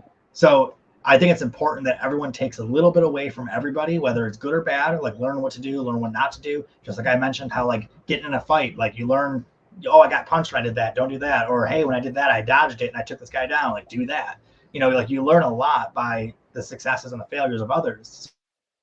It's really important to like get around as many people as you can, learn from everybody you can, and take all of like the negativity that comes your way and all the obstacles and struggles and take that anger and that depression or the anxiety, take that, make that positive energy and say, I put energy into crying about it or energy into fixing this. Which one is going to make a better outcome? So I'm going to put the energy into fixing this. Just always that like, you go to a river, it never runs backwards. You know what I mean? A river always evolves, finds a way to flow. You can't make it run backwards.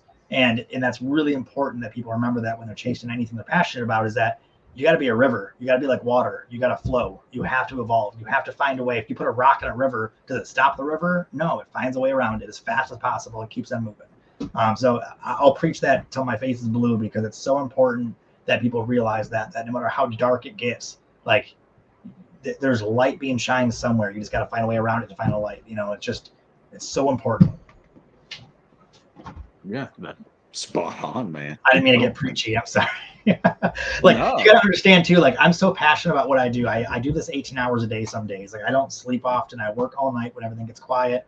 But like at the same time, like I got into the sport at a time where I was having like such bad depression issues and, you know, like I was at the bottom. Like I got divorced and I just had this weird moment where I was like, I was ready to give up. I was done. And I was like, man, but then like kayak fishing came around the same time. So like I related my experiences in kayak fishing and my revelations that I had of being peaceful and being able to like clear my mind and have like everything get quiet on the water. Like that's what kind of like started me off. So I'm so passionate about this stuff, but I'm also so passionate about making sure people realize that when things do get that dark, there are things like kayak fishing or like bow hunting or like, you know, whatever you're passionate about, there's things that can pull you out of it no matter what. And it takes nothing. It takes someone giving me dry clothes and a fish finder battery in a tournament when I flipped over to change my entire perspective on everything I'm doing the rest of my life.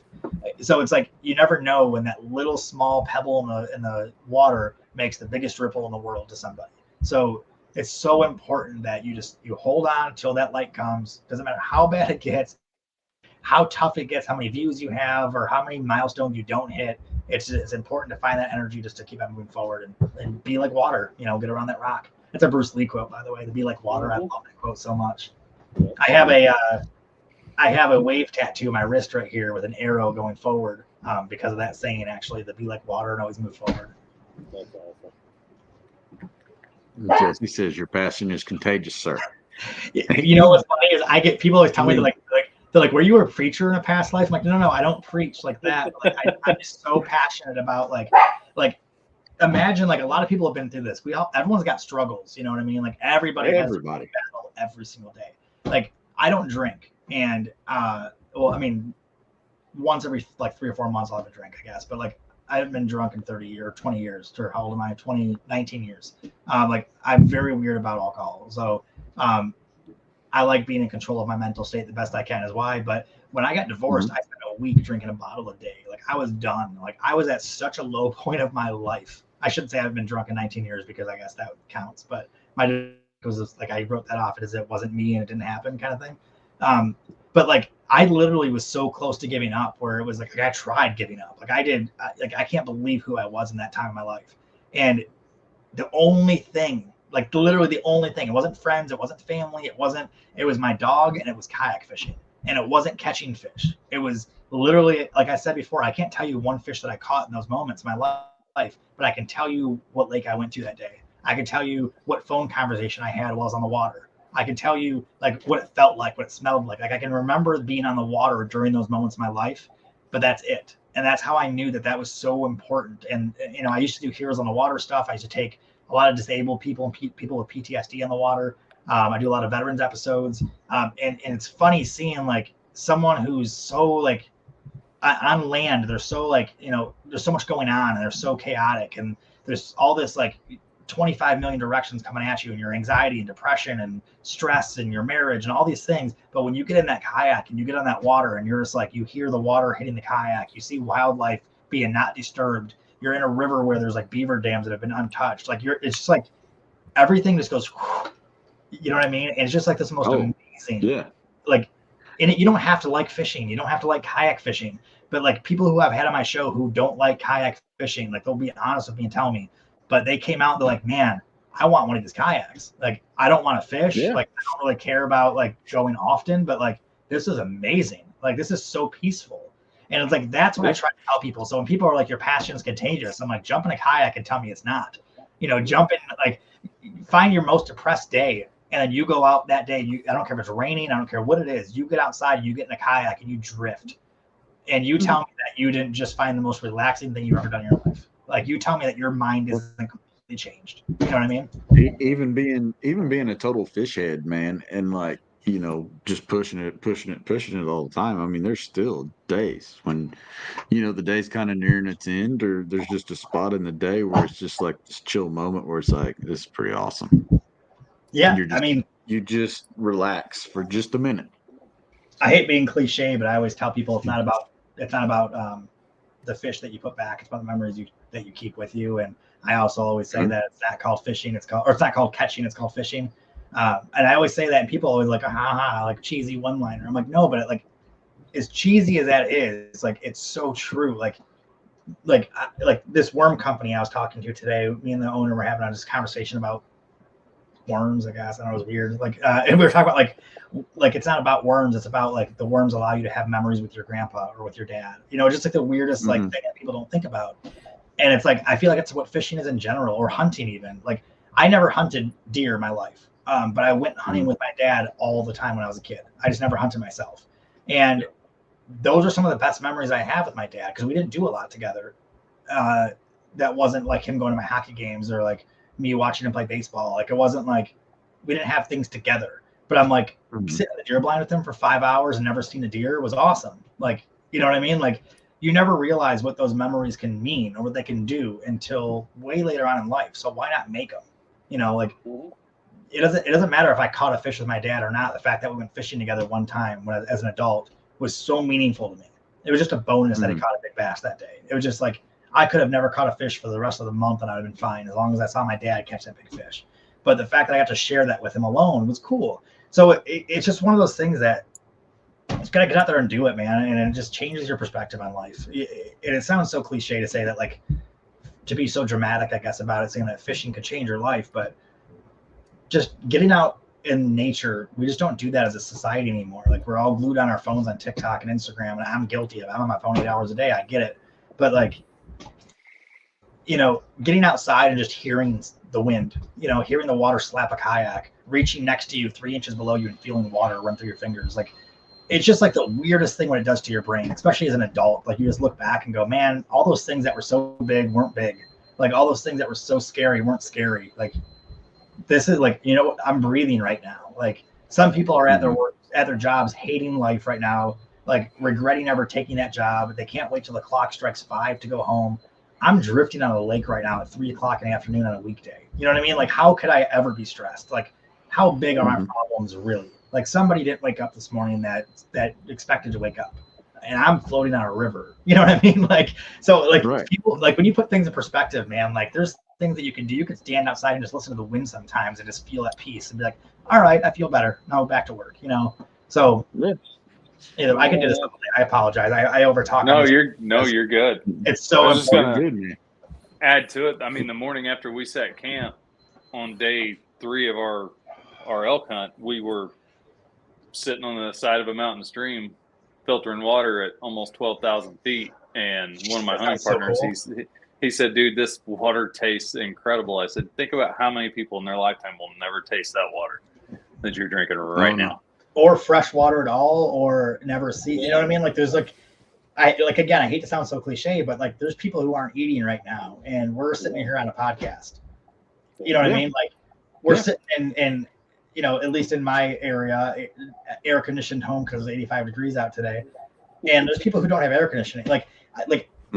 I don't talk about this publicly often because I don't want people to think I'm talking about it publicly on purpose. But there's people I help out on Facebook like constantly, like all the time, like weekly, who I see make posts about not being able to afford baby formula or not be able to afford diapers, or they can't pay rent this month. And I literally will sell fishing gear if I have to get money right away to help somebody because I don't have a whole lot of money either.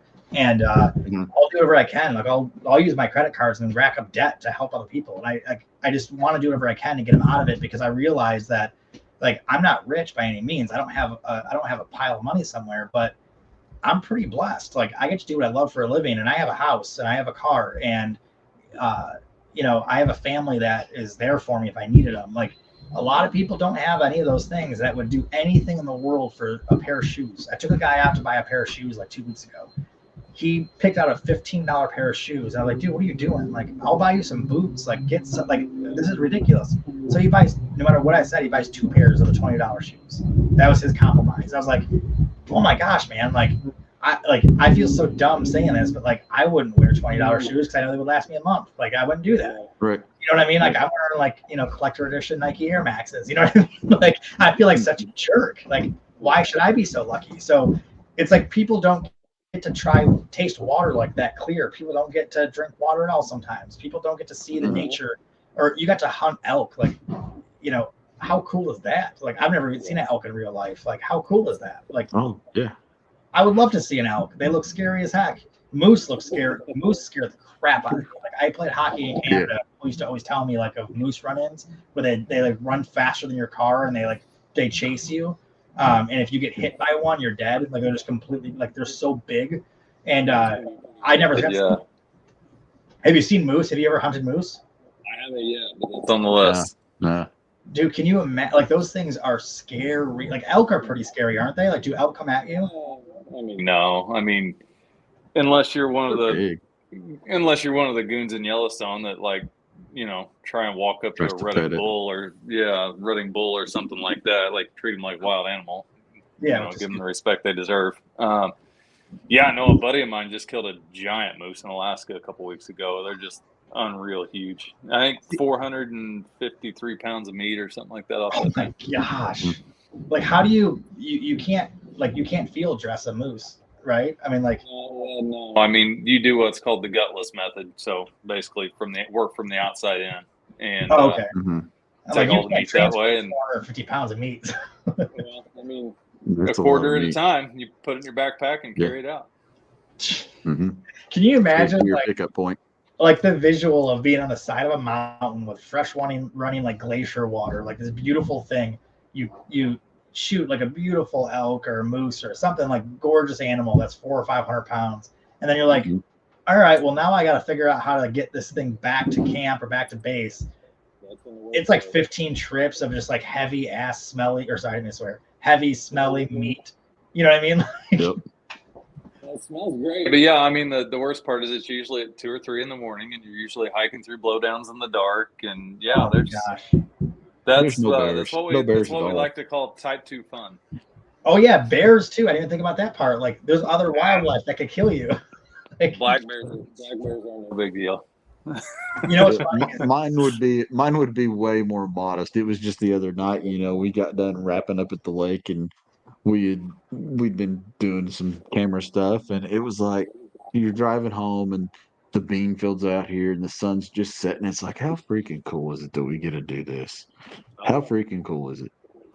You know what? It is. And awesome. Even if it's not your job, if it's just something you get to do for fun, like the opportunities that, and it's funny because I know people that are like completely dead broke, like can't afford to go grocery shopping most of the time, like very broke. But they have hobbies like nature walks and stuff like that, where they're like, oh man, like it's so cool, and like they're so happy they get to do these opportunities. I'm like, money doesn't like and this is the last thing I'll get on here before we'll get off here, I promise. And like money doesn't really buy happiness, but it can buy peace. Like, and I believe that and agree with that 100%. Like you don't need to be happy, or you don't need to have anything to be happy. But you need to have money to have peace sometimes, because you're not really at peace if you're struggling. And money can buy some pretty cool stuff too, obviously. But money can buy fishing rods and hunting gear, right? 100%. But the funny part is like the stuff that people get to do if they just apply themselves to do it. Like, what's stopping anybody? It doesn't matter what situation you're in life. What's stopping you from walking outside and just going to find the woods and going to a nature camp or a walk, or going camping or hiking? Like, it costs nothing. You have to have any ability. You could just go and just sit by a river for free and have no athletic ability and no money. It doesn't take anything but making yourself go seek adventure. And that's what my book series is all about, is trying new things and meeting new people. That's what my show is all about. It's about sharing what you're passionate about and learning what other people are passionate about too. And it's all about what I do in my free time, which is work with kids, work with animals, spend time with, my small little circle, and just play music, like the things that just make me happy. Go to the batting cages, go to the driving range, like go to the gun range, like the things that are just like the things that bring you peace. Like it's all like, it's just all easy. It's all there. You know what I mean? You just have to apply yourself, and you have to force yourself to not let the negativity ever hold you down. You can never let anything negative win. You have to be like, I'll show you negativity. You have to have that mentality in everything you do, or you just sit there freaking out all day. It's like, it's why I don't watch cable TV. Like, I don't watch my own show. I don't watch cable TV. I have cable TV because I watch hockey. I watch sports. But I don't watch like cable TV, like shows, because I don't want to watch news. I don't want to watch media. Like, I just don't want to, I don't want the stressors, because like I have enough, and I try to bypass that all day. I just want to do the fun stuff now. Like, I'm almost 40. Like, I've done my crazy stuff. I've done some stupid stuff. Now I just want to do the things that bring people happiness and that inspire people to do other cool stuff too. That's why I love doing these interviews, because I like just sharing that a lot. And it's funny how many people watch these or listen to these, and then one person might be inspired or impacted by it. And that's like, okay, it's worth it. I'll spend as much time as I can saying whatever I got to say to let people know, like one person can be like, you know what, maybe it's not that bad, and it's worth it. Yeah, that's 1,000% why we're here. And that's kind of why we got into this idea, our concept of, we just wanted to share people's cool stories. Our joke and our catchphrase, I guess, was, we're the Orion Podcast, the cooler podcast, telling even cooler stories. But it's really just we've met just so many cool people and got to hear, just like yours, very cool stories and the different things that go on. Sometimes, like tonight, an hour's not enough. An hour is not enough. 2 hours is probably not enough to keep us going. So the real question is, we come back. Absolutely. So, anytime. If you are willing to have another run where we do an hour and 45 minutes or so, then because I will warn you, and I every interview I've ever done, whether it's TV, magazines, whatever, I always warn people, I will talk until you pretty much force me not to, because I love talking about the stuff. I love sharing it, and like I said, I'll talk for hours if I know that one person will be inspired from it or impacted by it in a positive way, or it might just remind people that, my whole theory of just shining light on things to get away darkness, because the only thing that benefits darkness is evil. You know what I mean? Like, it's not a religious thing. It's just like a thing where, like, I know where my mind goes. Like, an idle mind is the devil's playground. I know what darkness can make people do to themselves or others, and I also know what seeing that light or the positivity, I guess, can do for people. I've been on both sides of it. So I'd love to come back, man. It's so great how much you let your guests talk too, because like I always feel bad that I over talk. We are hosts. This is your show. It's just cool hearing us talk.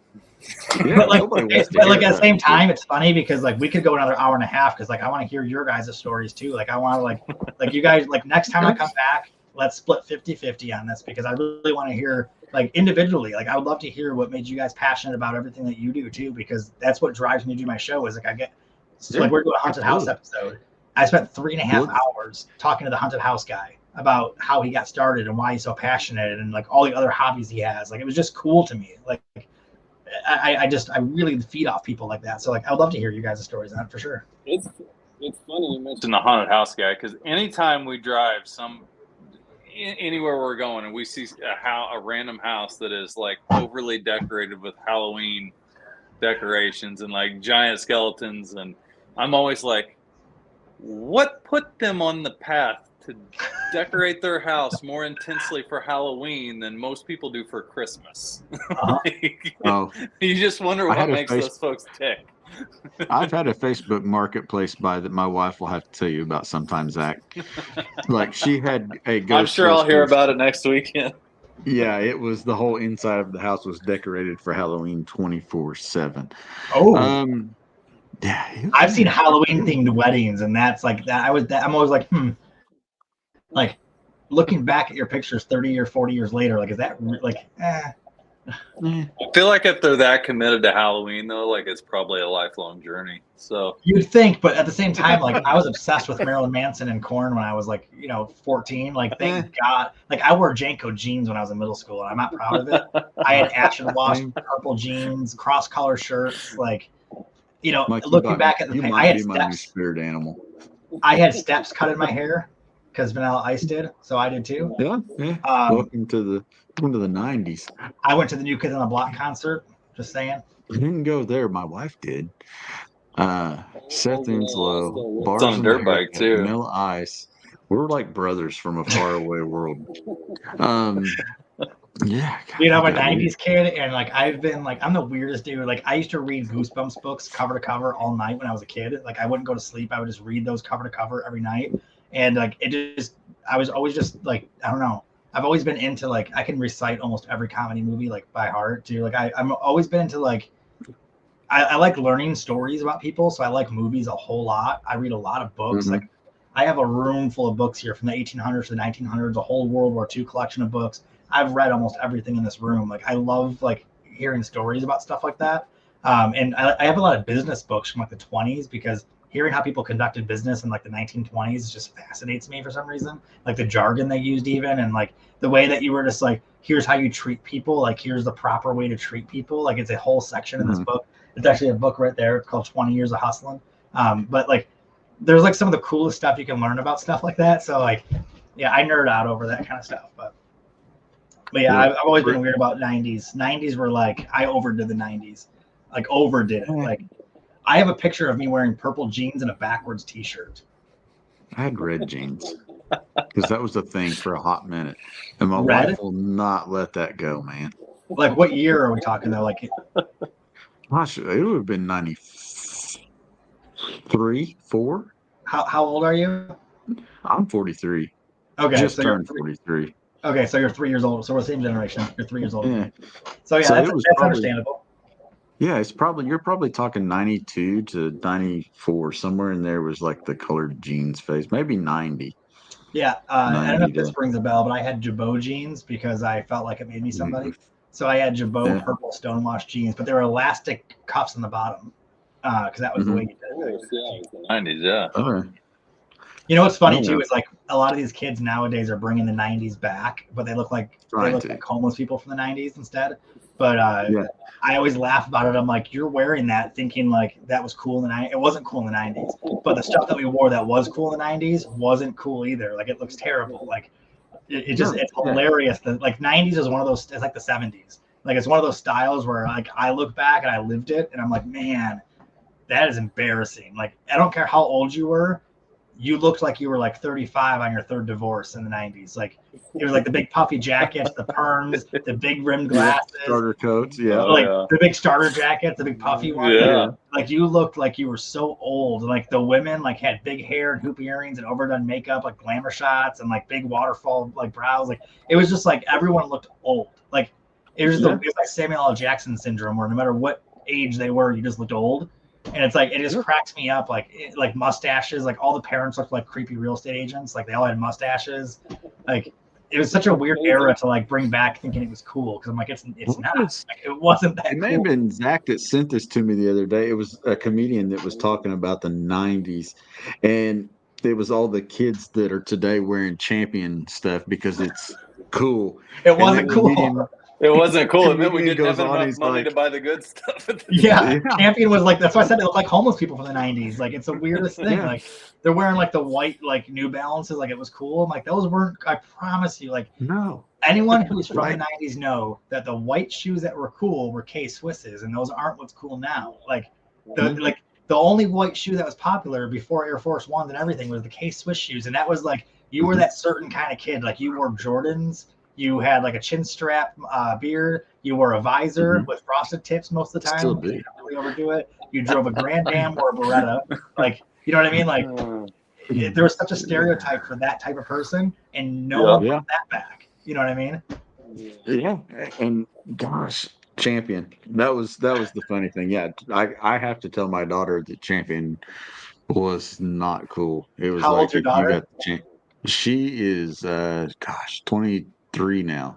So she's in that, so she's in that generation where it's like, I wear Champion everything and it's cool. And it's like, you're paying $50 for a sweatshirt that we would have paid $7 for, and we wouldn't have wanted to buy it. Like, it would have been like, No, we would have been mad if we got it. exactly. Like, the Champion logo was the smallest thing on the whole thing because we didn't want to show it off, you know? It was just, it's so funny how that works. And nowadays, like, you know what was cool? Like, what was the biggest athletic brand back then? Do you remember? Oh gosh. Well, Nike's always been the big because it was Air Nike Jordan. was always the but big then dog. you had Reebok was pretty high. Reebok was big. Reebok. I was about to say Reebok and Adidas. I feel like were the two bigger Yeah. ones. And Puma had a lot of love then too. But either way, like those three brands even aren't the ones that are bringing back now. Like, those aren't like what people think was popular in the 90s. They're bringing like Nike, which was, like you said, always popular, but Nike wasn't like, at least in my circles, it wasn't as widely popular. Like, Reebok was huge. Like, the pump Reebok shoes were so iconic, and they're bringing those back. They're bringing back like the originals. That's cool. And like, they're making adult lighted shoes, which is cool. Like, some stuff was cool. Like, they're doing some stuff that's cool. But like, it's funny that the kids now are bringing back the stuff that we looked at back then and laughed at, and they're like, "Oh, I'm so cool now." I'm like, man, like, the brands that were cool back then, you have no idea. Like you have no idea how cool like those ones. Like, I would still rock that gear if I could get it now, but they just don't make it. You know, like British Knights. If I had the cool stuff back then, it probably came from a yard sale somewhere. or as a hand-me-down from someone else in the family that was bigger than me. 100%. The one that I've seen coming back, and it's actually a knockoff because the real brand doesn't exist anymore, is the Hypercolor shirts. Do you remember those? The shirts that, like, if you touched them, the color changed. So it was Gecko was the brand who did the shirts and the shorts. Gecko was the one that you touch. But then remember Surf Style? Surf Style was the ones that didn't change if you touched them, but if you like, it was like the chameleon color kind of thing. Yeah. I remember that. Hypercolor was a sweatshirt. Hypercolor was a sweatshirt, and they're coming back now. I'm just waiting for bum equipment to come back. Oh my gosh! It was a t-shirt that would change as it heated up, but with your body heat. That's the one I had. You know what's funny too? So think about this, and we'll wrap it up on this. I promise. I keep on saying that, but it's like Last Cast. Like, everybody's like, where did this podcast go? Like, how long does Last Cast really last? You know what I mean? So right. Like, we're just doing Last Cast. So, but that's a funny thing too. Think about fishing in the 90s. Like, so I actually just had this conversation today. So if you think about fishing, like, I was pretty big into doing it on the side, like fishing on my own in the 90s. But I remember the Bill Dance Terminator baits. Like, I remember like the crawler harnesses were so big. The banjo minnow. By the way, I found my cassette tape from the banjo minnow set. I watched it recently, and it's absolutely amazing. It is so funny. It's the cheesiest. It's the worst tape, but it's so good at the same. Like, it's so good. So like banjo minnows, like it was like the 90s for fishing, actually a lot of sports, it was very gimmicky. Like, I'm a huge hockey fan. So like in the 90s, they had like the skate wraps for Nike because Fedorov wore them. So it was like a big thing. It was very gimmicky. Like football, there was like even basketball, there was like sweatbands and like, there was a lot of gimmicky stuff to sports, but fishing was one of those things where it wasn't mainstream. It was like, it was still so underground. Like, fishing was still such a small thing in the early 90s. It hadn't hit yet. No, like Bill Dance was the first person to do a bass fishing tournament, and it was in the 80s. It wasn't that far back. Like, look at Forrest Wood, like those guys, that was the 80s. Like, so it's so crazy to me. Those guys, by the way, the top 5 fishermen in the country, like in the 2000s, was also the top 5 fishermen in the 80s and 90s as well. That's how our sport hasn't evolved even past that yet. Like there's the biggest names were the biggest names in the beginning, and they're still the biggest names now. It's how young we are. But if you think about how fishing evolved from 90s to 2000s, then think about the last 5 years. The last 5 years, we had technology, sonar, like live cams, all this stuff like that. We've had the fishing gear technology is just ridiculous. Like look at like the Abu Xenon stuff. Like it's the lightest, craziest stuff that blows my mind. Like they've evolved more in the last 5 years than we have in 25, 30 years. And that's what I think is bringing up this new evolution of anglers and opportunities is that the last 5 years we have YouTube fishing. Like think about when the Guggen started. Like think about when like, you know, all these big fishermen that were nowhere on the face of this earth, they were 10 years old, you know, 8 years ago. You know what I mean? Yeah. So like the opportunity, like I'm telling you, man, my projection for this sport growing, I think I'm undershooting 100%, and I'm projecting high. But I think I'm undershooting because like the things that started in the 90s that evolved to the 2000s, like 20 years of very little evolution, and then the last 5. And it's just the same way with all the stuff we're talking about from the 90s and all stuff. Like all the stuff's coming back, but it's also getting better and evolving and being different. We're on the same path, and it's going to be remarkable. I can't wait to see where we all are in 2 years with this stuff. Keep in mind, in the 2000s, this will, I mean, blow a lot of kids' minds. They didn't even have jerseys yet in the 2000s. They were still wearing button-down shirts on the pros. Just sewn on. Yeah, I didn't think about that. They were wearing vests in the early 90s still. Remember that? Yeah. They were in like the vest with the patches on them. Yeah. I wonder, you know what? That's a good factoid I want to learn. I'm going to have to do some research and watch a documentary somewhere. I got to see what like fishing, the evolution of fishing jerseys and like. When did dye sublimation hit? Well, it's not even just dye sublimation. It's like when did, because even I'm sure there was a pre-jersey where it was patches. I'm sure there was, but like, sure. I wonder when it went from jackets to vests to actual like some sort of a jersey. Like I wonder who started that or who was like the Gretzky of fishing to do that first, you know? Yeah, EJ tried to bring back the jumpsuit. It just didn't quite pan out. Yeah, nobody jumped on board. You know, he's one of those guys, man, where like, how does he not have a TV show? Like, how is there not a reality show of the Jackson family at this point? Like, there's actually, if you Google it on YouTube, there was a startup of one. There was, and I did see that actually, and that's what shocked me about it is the fact that look what Dane's doing now. Like, how does Dane not have his own? Like, that dude is a nut job. Like that dude is like Eric was pretty crazy. The stuff like Dane does backflips over waterfalls, dude. Like that dude is out of his mind, and I'm like, and that the whole family, the whole Jackson family is crazy. Like they're so talented, and it's just amazing what they've done. But yeah, when I see him in his jumpsuits, all I think of, I'm like, why is there not a camera behind him at all times? Like there's the stuff that comes out of that dude's mouth and out of his brain is just like, it's worthy of like, it's like the Kardashians, but like the Jacksons. Like I would watch it. I would watch them have dinner. Fair. Yeah. Like it bugs me. It's an injustice to our sport that hasn't happened. Totally agree. It's fair, dude. 1000% fair. I'll give you that one. You know, get EJ on here and be like, dude, show why, like what's going on? I could probably get Emily to come on. She would probably talk about it more than any of the rest of them. But she's got her show now, Great Family Adventure. So yep. Yeah. So, but yeah, we're 2 hours in. So let's we'll wrap this up. We're gonna set up another date. Probably I'll get with you here in the next couple days. We'll set something up. See what your schedule looks like, and yeah, we're gonna do episode 2. Episode 2, the Squatch Absolutely continues. You know what's cool is let's do episode 2. Well, whenever you guys want, I don't really care. Well, like there's a couple podcasts that I go on like once a month sometimes, just because I love talking to people about stuff, and it's like always fun to have good chemistry with people.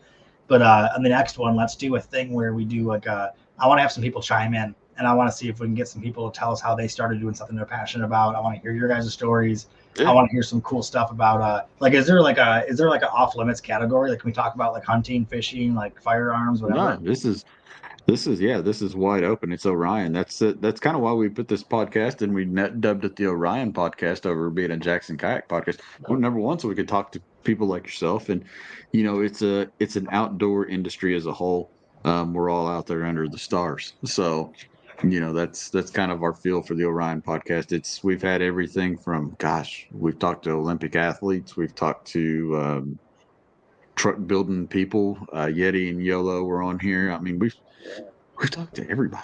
I mean, it's just Jameson's been on here. It's hunting. That's awesome. Well, let's talk about let's talk about some other like side hobbies that we're passionate about and stuff. Like, let's have some fun with it next time. Yeah. Like, I want to see if we get some people to comment on here about their stories too. Like, let's just do something cool in the next one where we kind of do like what my book does, where Seth gets to meet someone new and gets to hear about what they're passionate about all the time. And we'll talk about what's going on with the show. There's a lot of stuff I actually didn't share, believe it or not, as much as I talked. But there's a lot of cool stuff we've done with the show that I haven't mentioned. And you know what? After next week, or after the 19th of this month, I'll be able to talk about some of the episodes that I wasn't allowed to talk about yet too, which are remarkable. Nice. One of them we're filming tomorrow morning with that guest actually, so I had to send them addresses just now because we're filming like super early tomorrow morning.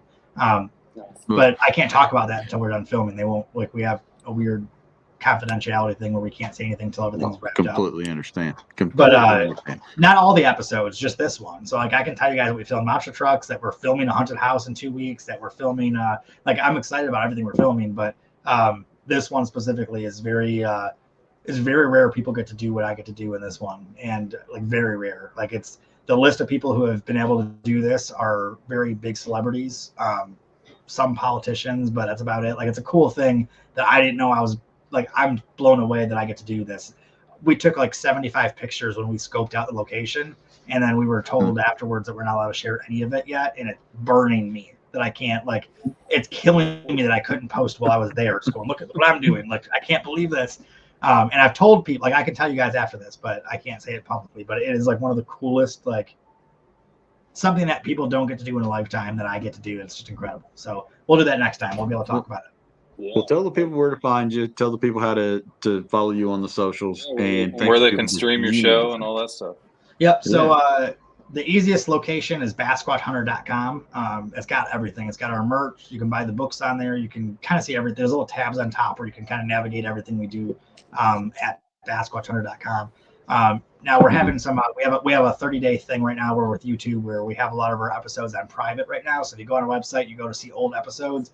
You're not gonna be able to see them on there that easily because I have them on private on YouTube for the next 30 days. But you can go to the Pursuit Up app, which is free on every smart TV or streaming device, smart device, whatever. If you have a Samsung TV or a Vizio smart TV on your fast channels, which is on every TV that's from Samsung, it's a smart TV. It's free. You have free cable if you didn't know that on Samsungs.